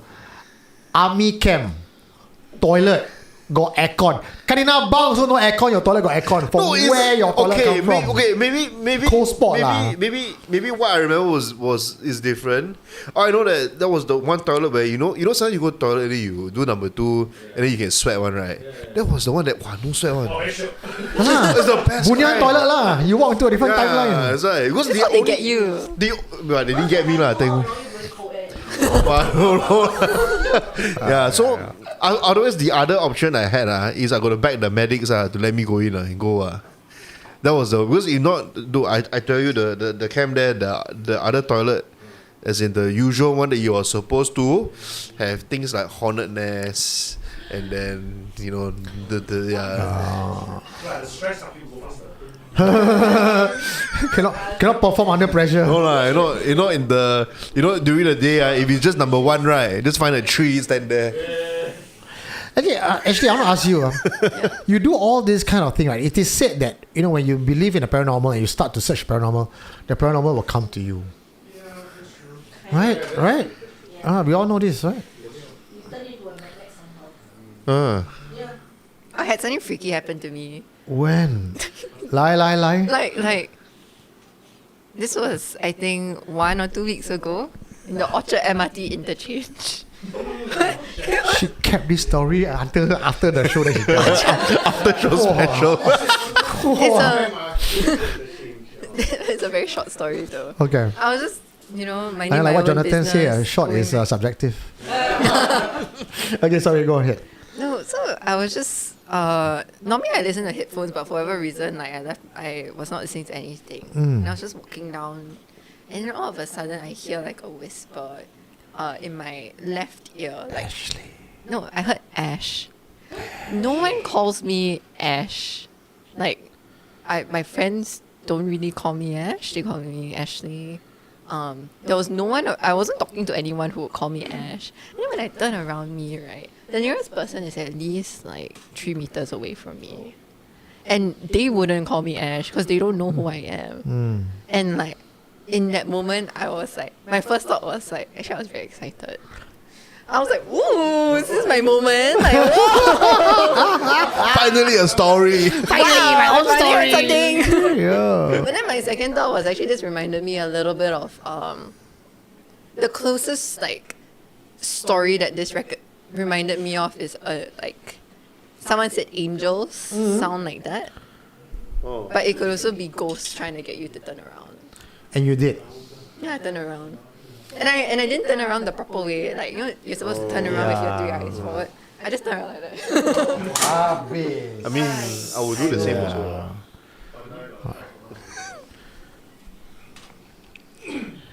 We have someone who wants to share confession. Want to tell story? Must go in front. Must go in front. Hot seat, hot seat. Stories from Cambridge. Stories from Cambridge. Stories from Cambridge. Yeah, Cambridge is quite haunted Yeah. because of how old it is, right? One of my favorite pubs I like to go to is haunted, but it's like a fun ghost. Like you just live it. Okay, wait. So here's my culture shock, right? Like, to me, like, I mean, growing up in Singapore, you respect the dead, you respect cemeteries, right? My friend, he was like pissed drunk and he needed to pee somewhere. He jumped the fence and peed in a graveyard. Then I was like, bro, if your dick is haunted, right? Like, I cannot help you. That's on you. Oh, dude. Now I'm like... Then he was like, I didn't pee on the tombstone. I'm like, because churches are really small and the space is very tight. I'm like, you sure? Like, if you spray anywhere, it will hit something. Yeah, what about the splash, you know? The side collateral damage. I'm sure, right? But sorry, back to the pub with the ghost was basically, it's the Eagle pub, which is famously where Watson and Crick, who discovered DNA, they would regularly go there to like, you know, debrief and, you know, relax after a long day's work. They also stole from their grad student, so I don't know how much work they're doing. But anyway, the second floor, the window is always open. So I remember I asked the bartender, I was like, why? They were like, oh, allegedly there was a boy many years ago, like we're talking another century ago, who was trapped there when the pub caught on fire. Oh. And he couldn't escape because the window is closed. Oh, no. So apparently if you close the window, he makes a lot of noise. So they always keep the window open, and sometimes like if you take photos of that window, you might be able to see his shadow. But to me, that's a harmless ghost. You know? I mean, you He's close a the little window kid lah. lah. Let's see whether he's still harmless or not. Why? I mean, the poor kid is stuck there, right? Why you want to bully the poor ghost kid? That's how you get a story out, He's right? He's trapped on the second floor, and every night he has to deal with like drunkards. Like, let him have his window. No lah, you just, or you like, you know, at the window, you burn paper, then you... You trigger him, Camera is on him. You see that small box there? Mike, can you make yourself bigger? That's the Teletubby son. I didn't want to... Look, I didn't want to block John, you know. I could. Okay, there you go. Yeah. I think he's haunted dick. I think he's been quite lucky. He recently was able to get the girl he's been chasing. So nice. No downfalls. Or maybe the girl he's been chasing is... There is a book. No shit. It's called Haunted Vagina. Oh. I bought the book out of curiosity. It's about a man having sex with a she-devil, and then the vagina ate him up, and he went inside. And I think there was a skeleton or something like that. After a while, I stopped reading it because it's quite cool. Haunted Vagina? I have no idea. Oh man, I only know the TikTok skit or the There's a ghost jacking horror, the. like a body horror, film that's something like this also. Vaginismus or something like that. Of like a vagina with teeth. You give me the URL asking for a friend. Asking for my community. They would definitely want to know. Oh, it's Okay, sorry, what? Yeah, I've seen that movie. The one with the teeth, right? Yeah. It's a horror movie. Yeah, it's a horror movie. Clearly, There's I'm not no- into that kind of genre. Okay, so you know the latest update from CERN where they have found what's that one? Cosmic? No, what up? Quantum parallel universe. Parallel universe. Have you read about it? No. They found the CERN, CRN. They have accidentally found through data and everything that there is a parallel universe. That I can just the cliff notes of it lah. Okay. So they found evidence of parallel universe. And is aware that they were found. They're aware of us. Different kind of thesis lah. She didn't write about that. No. Yeah. But, I mean, which one is scarier to you? I mean, if like a physicist told me that they found evidence of another world, to me it's like it's not my expertise. You're the expert. You're probably right. Yeah, no, I have but nothing to say. Yeah, so I'll ask Carry you, on. which one is scarier? That we found it or they are aware of us? They are aware of us. I like the one. Why Ang Mo ghosts not vengeful as Asian ghosts? Have you seen Asian mothers versus Western mothers? He can't handle the brown thing in basic. Oh, okay. Okay, we got one more guy. Sorry, sir. What's your name? I forgot. Joel. Yes, I remember Joel. Joel. Joel, you got a haunted house. Please come into this. Okay, Ashely, have a drink. Come, feed Jonathan also. You top up anytime. You want over here. Nocturne Noah. Yeah. Part 2 来啊 Huh? Part 2 ah. Part 2 lah, lah. Okay. Haunted house. Okay, hi guys. I think those of you have seen, if you all seen the previous one where I talk, especially the one Come closer with to all the lady with all the foo on the face, right? Yeah. So part 2. Part 2, basically my partner just told me that there's a lot of things in my house. From 8 very bright entities standing one file like macam 4 next to the balcony, one line, to what we concluded is a World War II Japanese soldier that is always staring at my washing machine. Maybe he wants a wash after 80 over years. Also, what else? Was it a Japanese brand washing machine? As far as I know, I think it is. I go and double check brand. Oh, I never pay attention to brand, but she said he's standing there facing the washing machine, just stare at the machine every night. When she sees it, I don't see shit because I can't see. Then what else? She also tell me she have disembodied, just waist down legs, right? Just standing there like I'm on my comm. And then she'll tell me, there's one waist down, just pair of legs just standing behind you. The reverse squaw. Oh yeah, talking about that. Okay. So since you're on the quad thing, right? I'm gonna bring up one. This one I haven't told you. It's a confirm I haven't told you. So Bali they got the kwa. We here got the penanggal. As we know in Philippines they got the manananggal, right?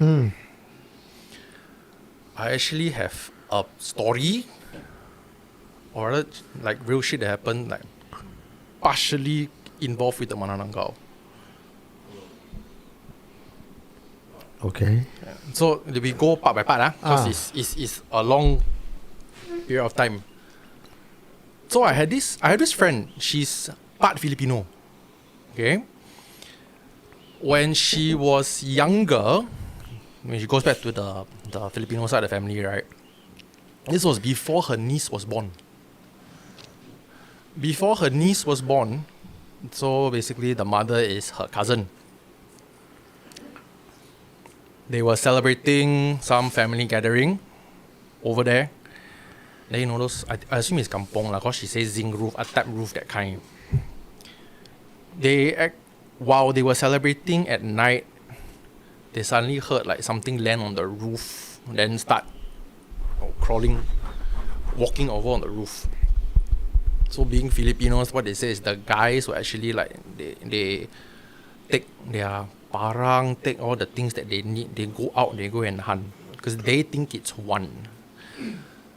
She, my friend, what she did was, she went to take this whole damn jar of salt, she poured it around her cousin, and she hugged her cousin, and she said, no, you cannot have her. This was the initial part, way long ago. Okay? Then down the road, this is like probably, I don't know how many years, because when she told us the story, it was when I know her, when she's already grown up as an adult. This happened to her when she was like a kid. Down the road, one day we were just having dinner. So it's friend A, friend B, and me. A is the one that dealt with the Maranangal. B is just clueless about everything. And she just like, huh? Oh, okay. So A gets a call from her uncle in the Philippines, telling her that there's this thing. Because my dad, this A, okay, background about A, as she grew up, she's also a practitioner. Okay, in some ways. So A gets a call from her uncle in the Philippines. And then, you know, sometimes the phone is loud enough, right? You can hear the call, all that, right? I overhear the conversation, and she's talking to the uncle. She's talking about this thing that has been haunting the niece. Now the niece is born, ma. And the niece is like a teenager, young teen or something. So this thing has been haunting the niece. And then they are talking a discussion. She's talking to her uncle. After she hangs up the call, because I overheard a bit, right? I asked her like, is this, what if it's not a new entity, it's the same one that was that wanted your niece from before? He came back, right? Yes. So she's like, yeah. She said could be. She go and talk to the uncle about it. Okay. So after a while, after that night dinner, it's like, okay, swan lah, then we just move on, right? Short while, I followed up with her. She said that her uncle, the relatives in the Philippines, they dealt with it, settled. Okay? So that was the second part. Then the third part, jump forward a little bit. A little bit is like probably like a couple of years at least. I get a dream. At night in a dream, it's a lady, which I do not recognize. Like, no, you know the kind that is like, you know it's a person, but your facial details is like not that clear. You cannot pinpoint who, but you know it's a person. The dream had this message that it said, I know who you are, I know what you did, and I'll come for you. You, as in you lah? Yeah. Then I woke up. Then woke up instinctively is like, the first thing that popped into my mind is that Manananggal. Which I'm thinking like, I don't know, the first thing that popped into my mind is that. Like the first thing to wake up, your first thought that links, right? So I straight away asked her, sis, did your uncles that time, right? Remember the Manananggal case, that one? Did your uncles or that dealt with the thing? She said yes, they did. She was informed by her relatives, the uncles, that they did. Then I told her, I got this dream last night. This message. The first thing that I woke up, the first thought that popped in, it's that. It's like, are you sure you all got rid of it? Then she was like, oh, okay, I go and double check for you. So when I checked back with her, she said that, yeah, apparently it's not the actual Manananggal. is one of it's a tenant that was living in the house, which they kind of like trace back, and they say it was like what do you call that, like Mananga, they got the one they possess.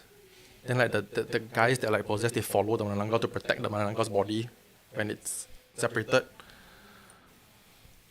I don't know about this one. Very new. Sentinel, the Guardians. I have no Like idea. the guy is like possessed, so it's like a guy that is like, you know, maybe controlled or something by that Mananga. Then she said, okay, I'll let my uncle know. We'll try to settle it. Okay. So, last I know, they say that the uncle said that yes, problem settled. I don't know what they do lah, but all I know is it was the tenant living, one of the tenant living in their house over there. All right. Phew.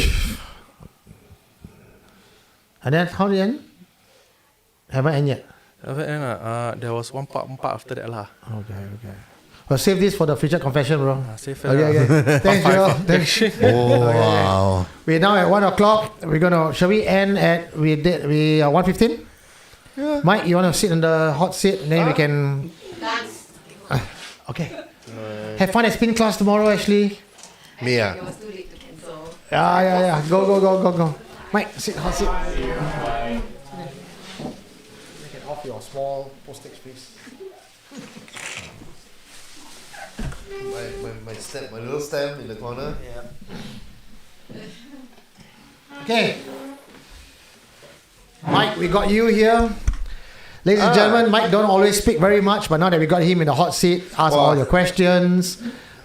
This is a quick fire round, 15 minutes left before we say goodbye. 20 minutes. Okay. Grace, read out the question for us.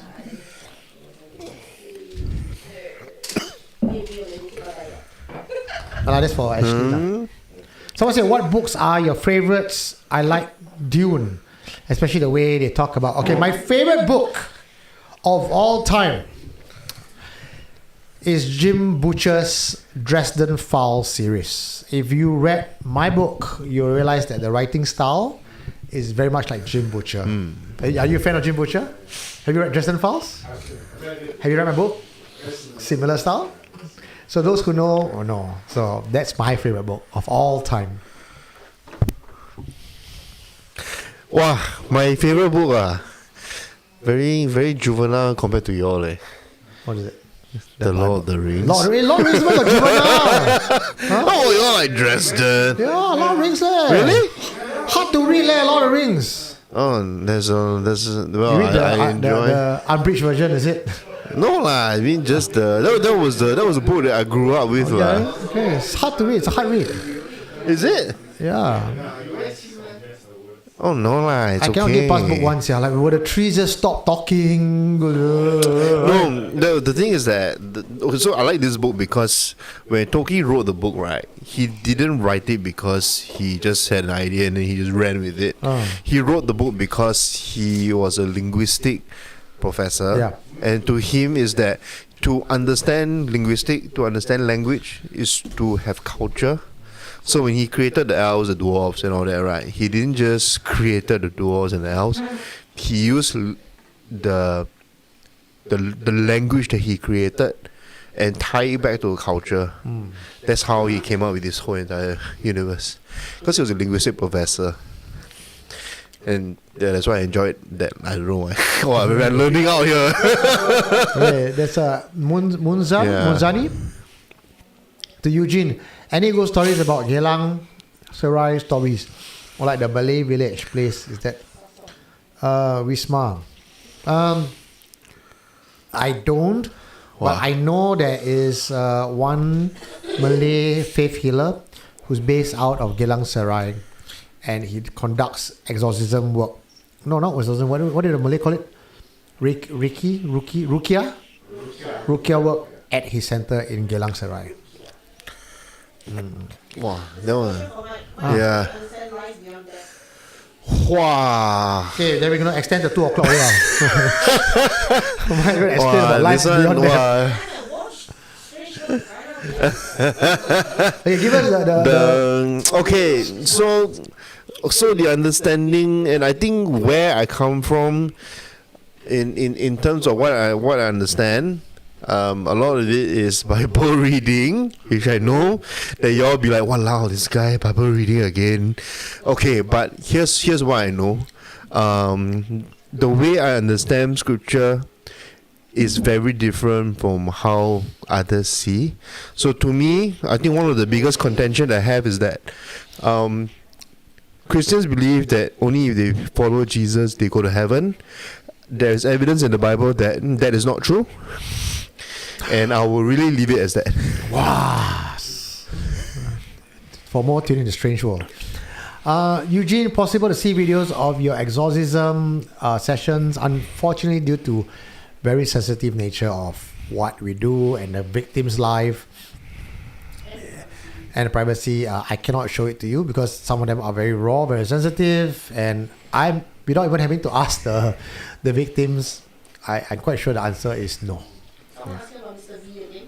Mr. V, why? What about any news on Mr. V? Yes, Mr. V so far is A-OK, but as the astrologer said, if you go past 28 December, come talk to him again. So it is, for now, 28 December is just observation. The rest of the UK review and confession, if there are any? Yes, because I am the person who travels, person to interview, person to edit, person to narrate, write, cut video, do FNL, do housekeeping, write book, run tour. You all will have to wait a little bit longer, which is why you see 7-month video came out in November. Strange boy. Okay, so we literally, I think, just came up with a structure that we feel that is something that will move forward. And I know that everyone's been waiting for season 2. Unfortunately, it was really difficult to come up with something that we actually like. So it was only last week. We actually recorded Strange World season 2. We recorded about 3 to 4 episodes. Yeah. We did not like how the content came out. And because we are very professional in what we do, if it doesn't even pass our standard, we're not going to let anything go. Yeah. Yeah, definitely.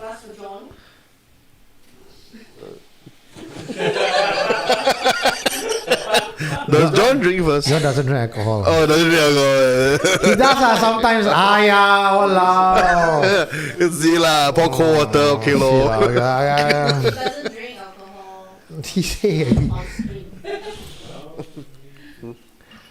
And the only reason I got John's address and I was able to go find John's body was because 2 months before that, or 3 months before that, I sent him a bottle of Dr. Noir. That's how I got the address. Ladies and gentlemen, to John. Yeah, to John. Okay. A very serious question. Eugene is doing this full-time after all. Is this financially feasible to support the family? Just curious, no need to answer this question, it's too private. I will answer you. When I first started, you all know the story because I did not hide it. When I first branched it, when I first had a question whether I should do SC full-time or not, it was not an easy decision. I had a full-time job as a business consultant, doing pretty well. By that point in time, I was age of 44, and it was a turning point for me. Do I stop SC completely? Because at that point in time when I was considering, SC was taking up 5 days of 7 days, and my own professional was just 3 days. And I was going to travel. I was assigned to different projects, different country, and I told myself in my head, I'm going to stop Supernatural Confessions. We were out of COVID. I think the world doesn't need SC anymore. This was around the time of July 2023. And then I've heard a voice telling me, no, you should continue doing Supernatural Confessions. No, that 2023, I was already multiple years in the scene. So hearing voices like that was not uncommon. I understood where the voice came from. To me, that was a voice of God, voice of angel, voice of ascended master, whatever you want to call it, right? It was a voice I trust. So I said, no, I can't do this because SC Tambocha. At that point in time, there was no monetization, zero, not even buy me a coffee, nothing, right? And No, I think all we had was buy me a coffee. So I said, no lah, I cannot lah. How to make a living? Then the voices said, money is an illusion. Of which I scoffed and laughed because I told the spirits, easy for you to say because you all don't need money. I cannot go to my chicken rice shop and tell the uncle I pay you in merits. I laugh about it, and at that point of time, I had clients lined up for 2024. I was perfectly A-okay already. It's like my kind of earning 4 clients a year, I'm settled, right? So I had 3 out of 4 client target. I'm done for the following year. Long story short, CEO Zao Lao with money, this other company don't pay, everyone default. So by 2024 that year, around February, March, I was like, oh shit, jialat. Everything that was planned for this year just kind of crumbled. And then the voices came back. See, I told you money is an illusion, in that sing-song voice. I said, okay, I get your point. If I do this SC full-time, I only ask for one thing. I don't expect $1 for $1 replacement or revenue. Food on table, roof on head. Is sai boy. 1 year I give you. If cannot, then cannot lah, right? I've given it a shot. I did it, and I think one thing led to another. Doors just open one after another. Whether you call it entirely supernatural or part of my business acumen and my consultancy skill set, business skill set, lend itself to SC, maybe it's a mix of both. I was able to survive. I was able to survive thank very much to my Patreons. It's actually, the numbers are open. You can go to Patreon and check. I made about 1,300 a month on Patreon. You can go to my YouTube and check. It's about 1,000, 1,200 a month. So that's about 2.5. Not a big sum, but from 0 to 2.5, very much thanks to patrons who have supported me, I could survive. And then along the way, I was like, oh shit, it's enough, but it's not enough to be it's not a career lah. Let's put it say lah. 44-year-old, I'm a content creator on YouTube. Like, siao lah, my mother disowned me lah. Right? And so midway, I said, okay, look, you have kept your word. I understand. I said, we need to grow from here. 2 weeks after that, Vitsi called me and said, would you like to be the host for Haunting History? And we did like 4 seasons after that. Then along the way, things just start opening up. So this brings me to 2026. Someone's asking me what's my plan for next year. You guys are the first to hear it. I did not even share this because I wrote a white paper. I have not released it yet. I actually wanted to release to patrons first in December. Next week is December. I was about to release it. I'll share it with you guys. No, it's only 182 people watching me, so it's okay.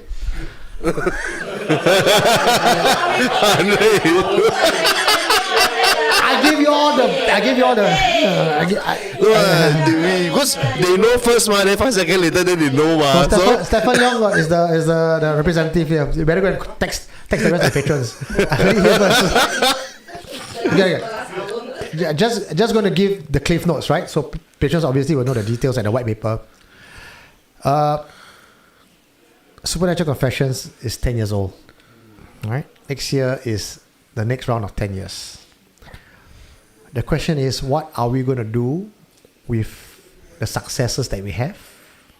Now let's count our eggs. We have Supernatural Confessions, the YouTube channel. We have Housekeeping. We have Friday Night Live. We have never once sold out. We never once talked about fucking Prism TV or any other ads just for the sake of drawing in a sponsorship dollar. We've done tons of interviews this year. For some reason, I'm very blessed. We had lots of interviews, Straight Times, Zao Pao. My Haunting Heritage tour, which was SC tour, had now a title called Haunting Heritage. Even till today, 3 years after I start, still the first and only licensed dark tour specialist in Singapore. Many others have come out to try to run dark tours, not cutting it, not nowhere near close to what dark tours are supposed to be run. We have Oricade. Don't know whether you all downloaded Oricade. It's an online app. They give you digital intelligence, your divine reading. That's a global play right there. I have not even marketed, not even spent a single cent, not even an IG post, nothing. We're already at 200 plus, almost 300 users. So I know there is demand, there is need for what we are doing. Then we have something called Something Strange Festival. So you may know or may not know, we have already run 2 seasons of it. We're going to 3rd. And all this is very pilot. And then I have, obviously, my publishing arm. I didn't send out third-party publishing. I did it all by myself.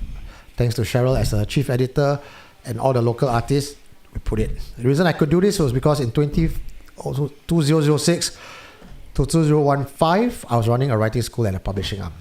So I have all my inner contacts. So if you look at all the business units that I have, and you combine them together, and if you have business foresight, this entire ecosystem forms a SC universe. Every single vertical is its own revenue generating, its own brand, that when you put together in this ecosystem, it just fucking flies. There's no secret. The only thing that I'm fucking lacking right now is a marketing person, marketing strategies, and a production team. You all ask me when's my London, my China video. I can't do it because I am one man showing everything. But that's where the next growth of the business is. So 2026, stabilizing, growing the business, hiring people, forming an SC production hub, getting the whole ecosystem going. Or the Halls on the Hill is one place as well. We have a physical space, running programs, experts are coming in, residents are coming in. So when this forms and solidify at 2026, guess what? 2027, we're taking this model, we are plug and playing around the rest of the world. That's the rest for the next 6 years, 8 years. And my personal target, 6 years time, I step down and pass the torch on to someone else. My role will be the face of SC, but I'm going out there, touring the world, going to learn in different shamanistic practice, documenting it, bringing content back to SC. Museum has already opened in a way, but it is run by Denvis, funded by Stefan Ho. We are kind of ready to show the world, but we have not done our write-up and everything. Because now you go into the museum, you see the artifacts, but there's no write-up. So it's in Punggol. Yeah, Punggol Marina there. So we are opening up. I think you all want to come, can come, but be mindful it is not museum standard. The idea is, and that's run by Law Keeper Circle, it's a non-profit organization. We hope to be able to charge tickets. But why we're not opening up public, I feel we're not at a stage where we charge ticket and we can be proud of it. Because if I would be a paying customer, I go in, you charge me how much? $15. I go in, 这样而已啊. So paiseh. So for y'all, come in for free, make a donation if you want to. The rest of the public, not open yet. Yeah. That's my elevator pitch. Anything else? No other question. I asked. I put there 3 more questions before we end it. Okay. No further questions so far. Anybody want to ask Mike anything? He's right here. You always say I bully him. Huh? What thing? Want him to drink? Oh, he want to ask. I want to know $1,000 whiskey for your birthday. The art no. There's one question. Have you come across any instances where spirits collaborate beyond cultures and borders, like transnational organizations? Example, Indonesia Hantu working with UK ghosts. Oh, ghosts working together? Have not heard. The ghosts haven't come and tell us anything yet. No, there is a ghost that came to tell me something. You collaborate with another ghost from another continent? Let me see whether I can tell this or not. Okay, without getting into details, true story, there is a spirit of a deceased that came to find my group, right? A group of practitioners. They are of a particular ethnic and race. Through that connection, it was required that another master from another practice to come in and intercede, of which the other master is also a different race.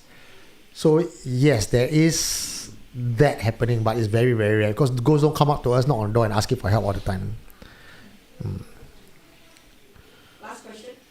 What's the biggest learning lesson from past year? Oh, so many lessons there.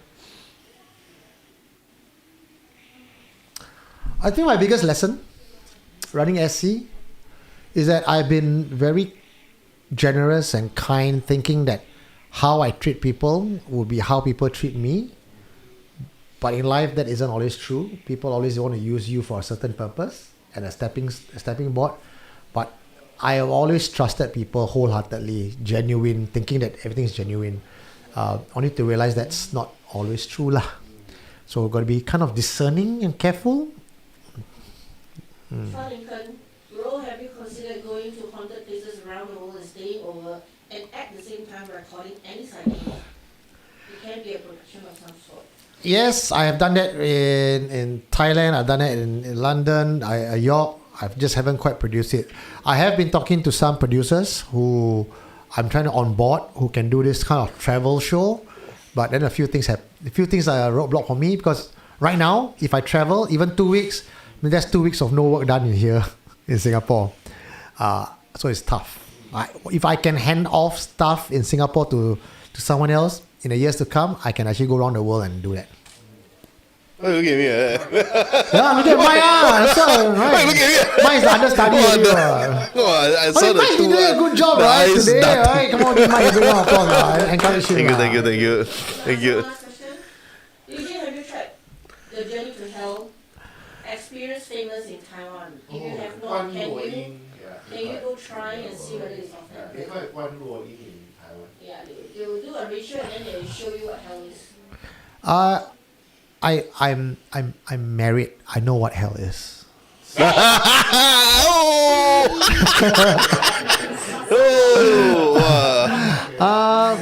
Okay. We love Mike. You see, we love Mike. Thank you. 1:15 now. Okay. And anything for John's 1 year anniversary? Alsatian is asking. I don't. Okay, one thing that we're not going to be doing is cycle from Kallang to Changi. Doreen, nightmare. Not Doreen. I never Amelia. No.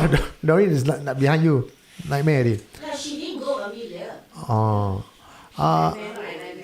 I don't know what I'm going to do for John yet, though.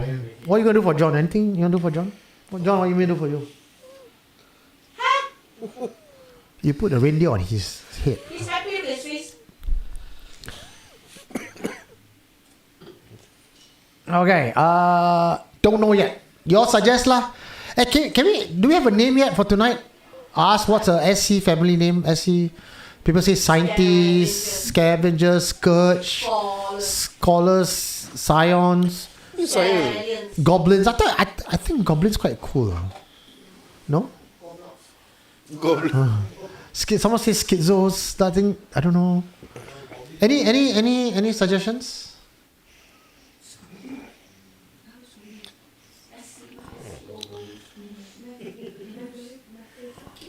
SCU will be like MCU or DCU. MCU lah. Walao. Who watches DCU? To be confirmed. Unless Mike and my mother called what? Macy. What's Spider-Man and Batman's mother's name? Martha. Cannot lah. DCU cannot lah. Supernaturals. Scarecrows. Supers. Supernatural is too long lah. A mouthful. We are. Hello, Supernatural. Hello, Scarecrows. You must roll off the tongue nicer. Hello, Supers. How about Missy? We don't do this tonight. Okay. All right, ladies and gentlemen, we have come to the end of 2025. This is our final live show for this year. Mike, can you give us a long, nice speech before you end off? Huh? Wow.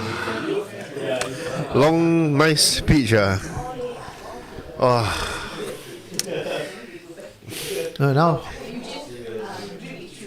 I stay here tonight. We all stay here tonight. If last words, what's your final words, Mike? Okay. What's your hope for next year? For SC, what do you want to see for SC, FNL, Strange World, housekeeping? Should I go through the history? Okay, so generally, I'm very, very blessed that I'm where I am. I don't even know how I got here, personally, to be honest. And it has been a good journey. It has also been a very interesting one where I feel like I'm giving more than I'm taking. But I don't mean it in a bad way. I think that the giving is because it is something that I feel like I can contribute in a way that also helps me to grow in. Yeah. So I hope that SC will just continue to attract people who are also like that. And I think that to me, I see SC as a place that allows those who feel unseen to be seen in this space at least. And I think that's why it's growing, to be honest. Yeah. And that is Mary Mike. Today, the SC universe have seen his stomach.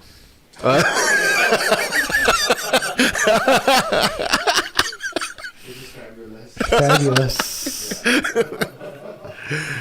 Good night, everyone. I'll see you guys on housekeeping then. Yeah.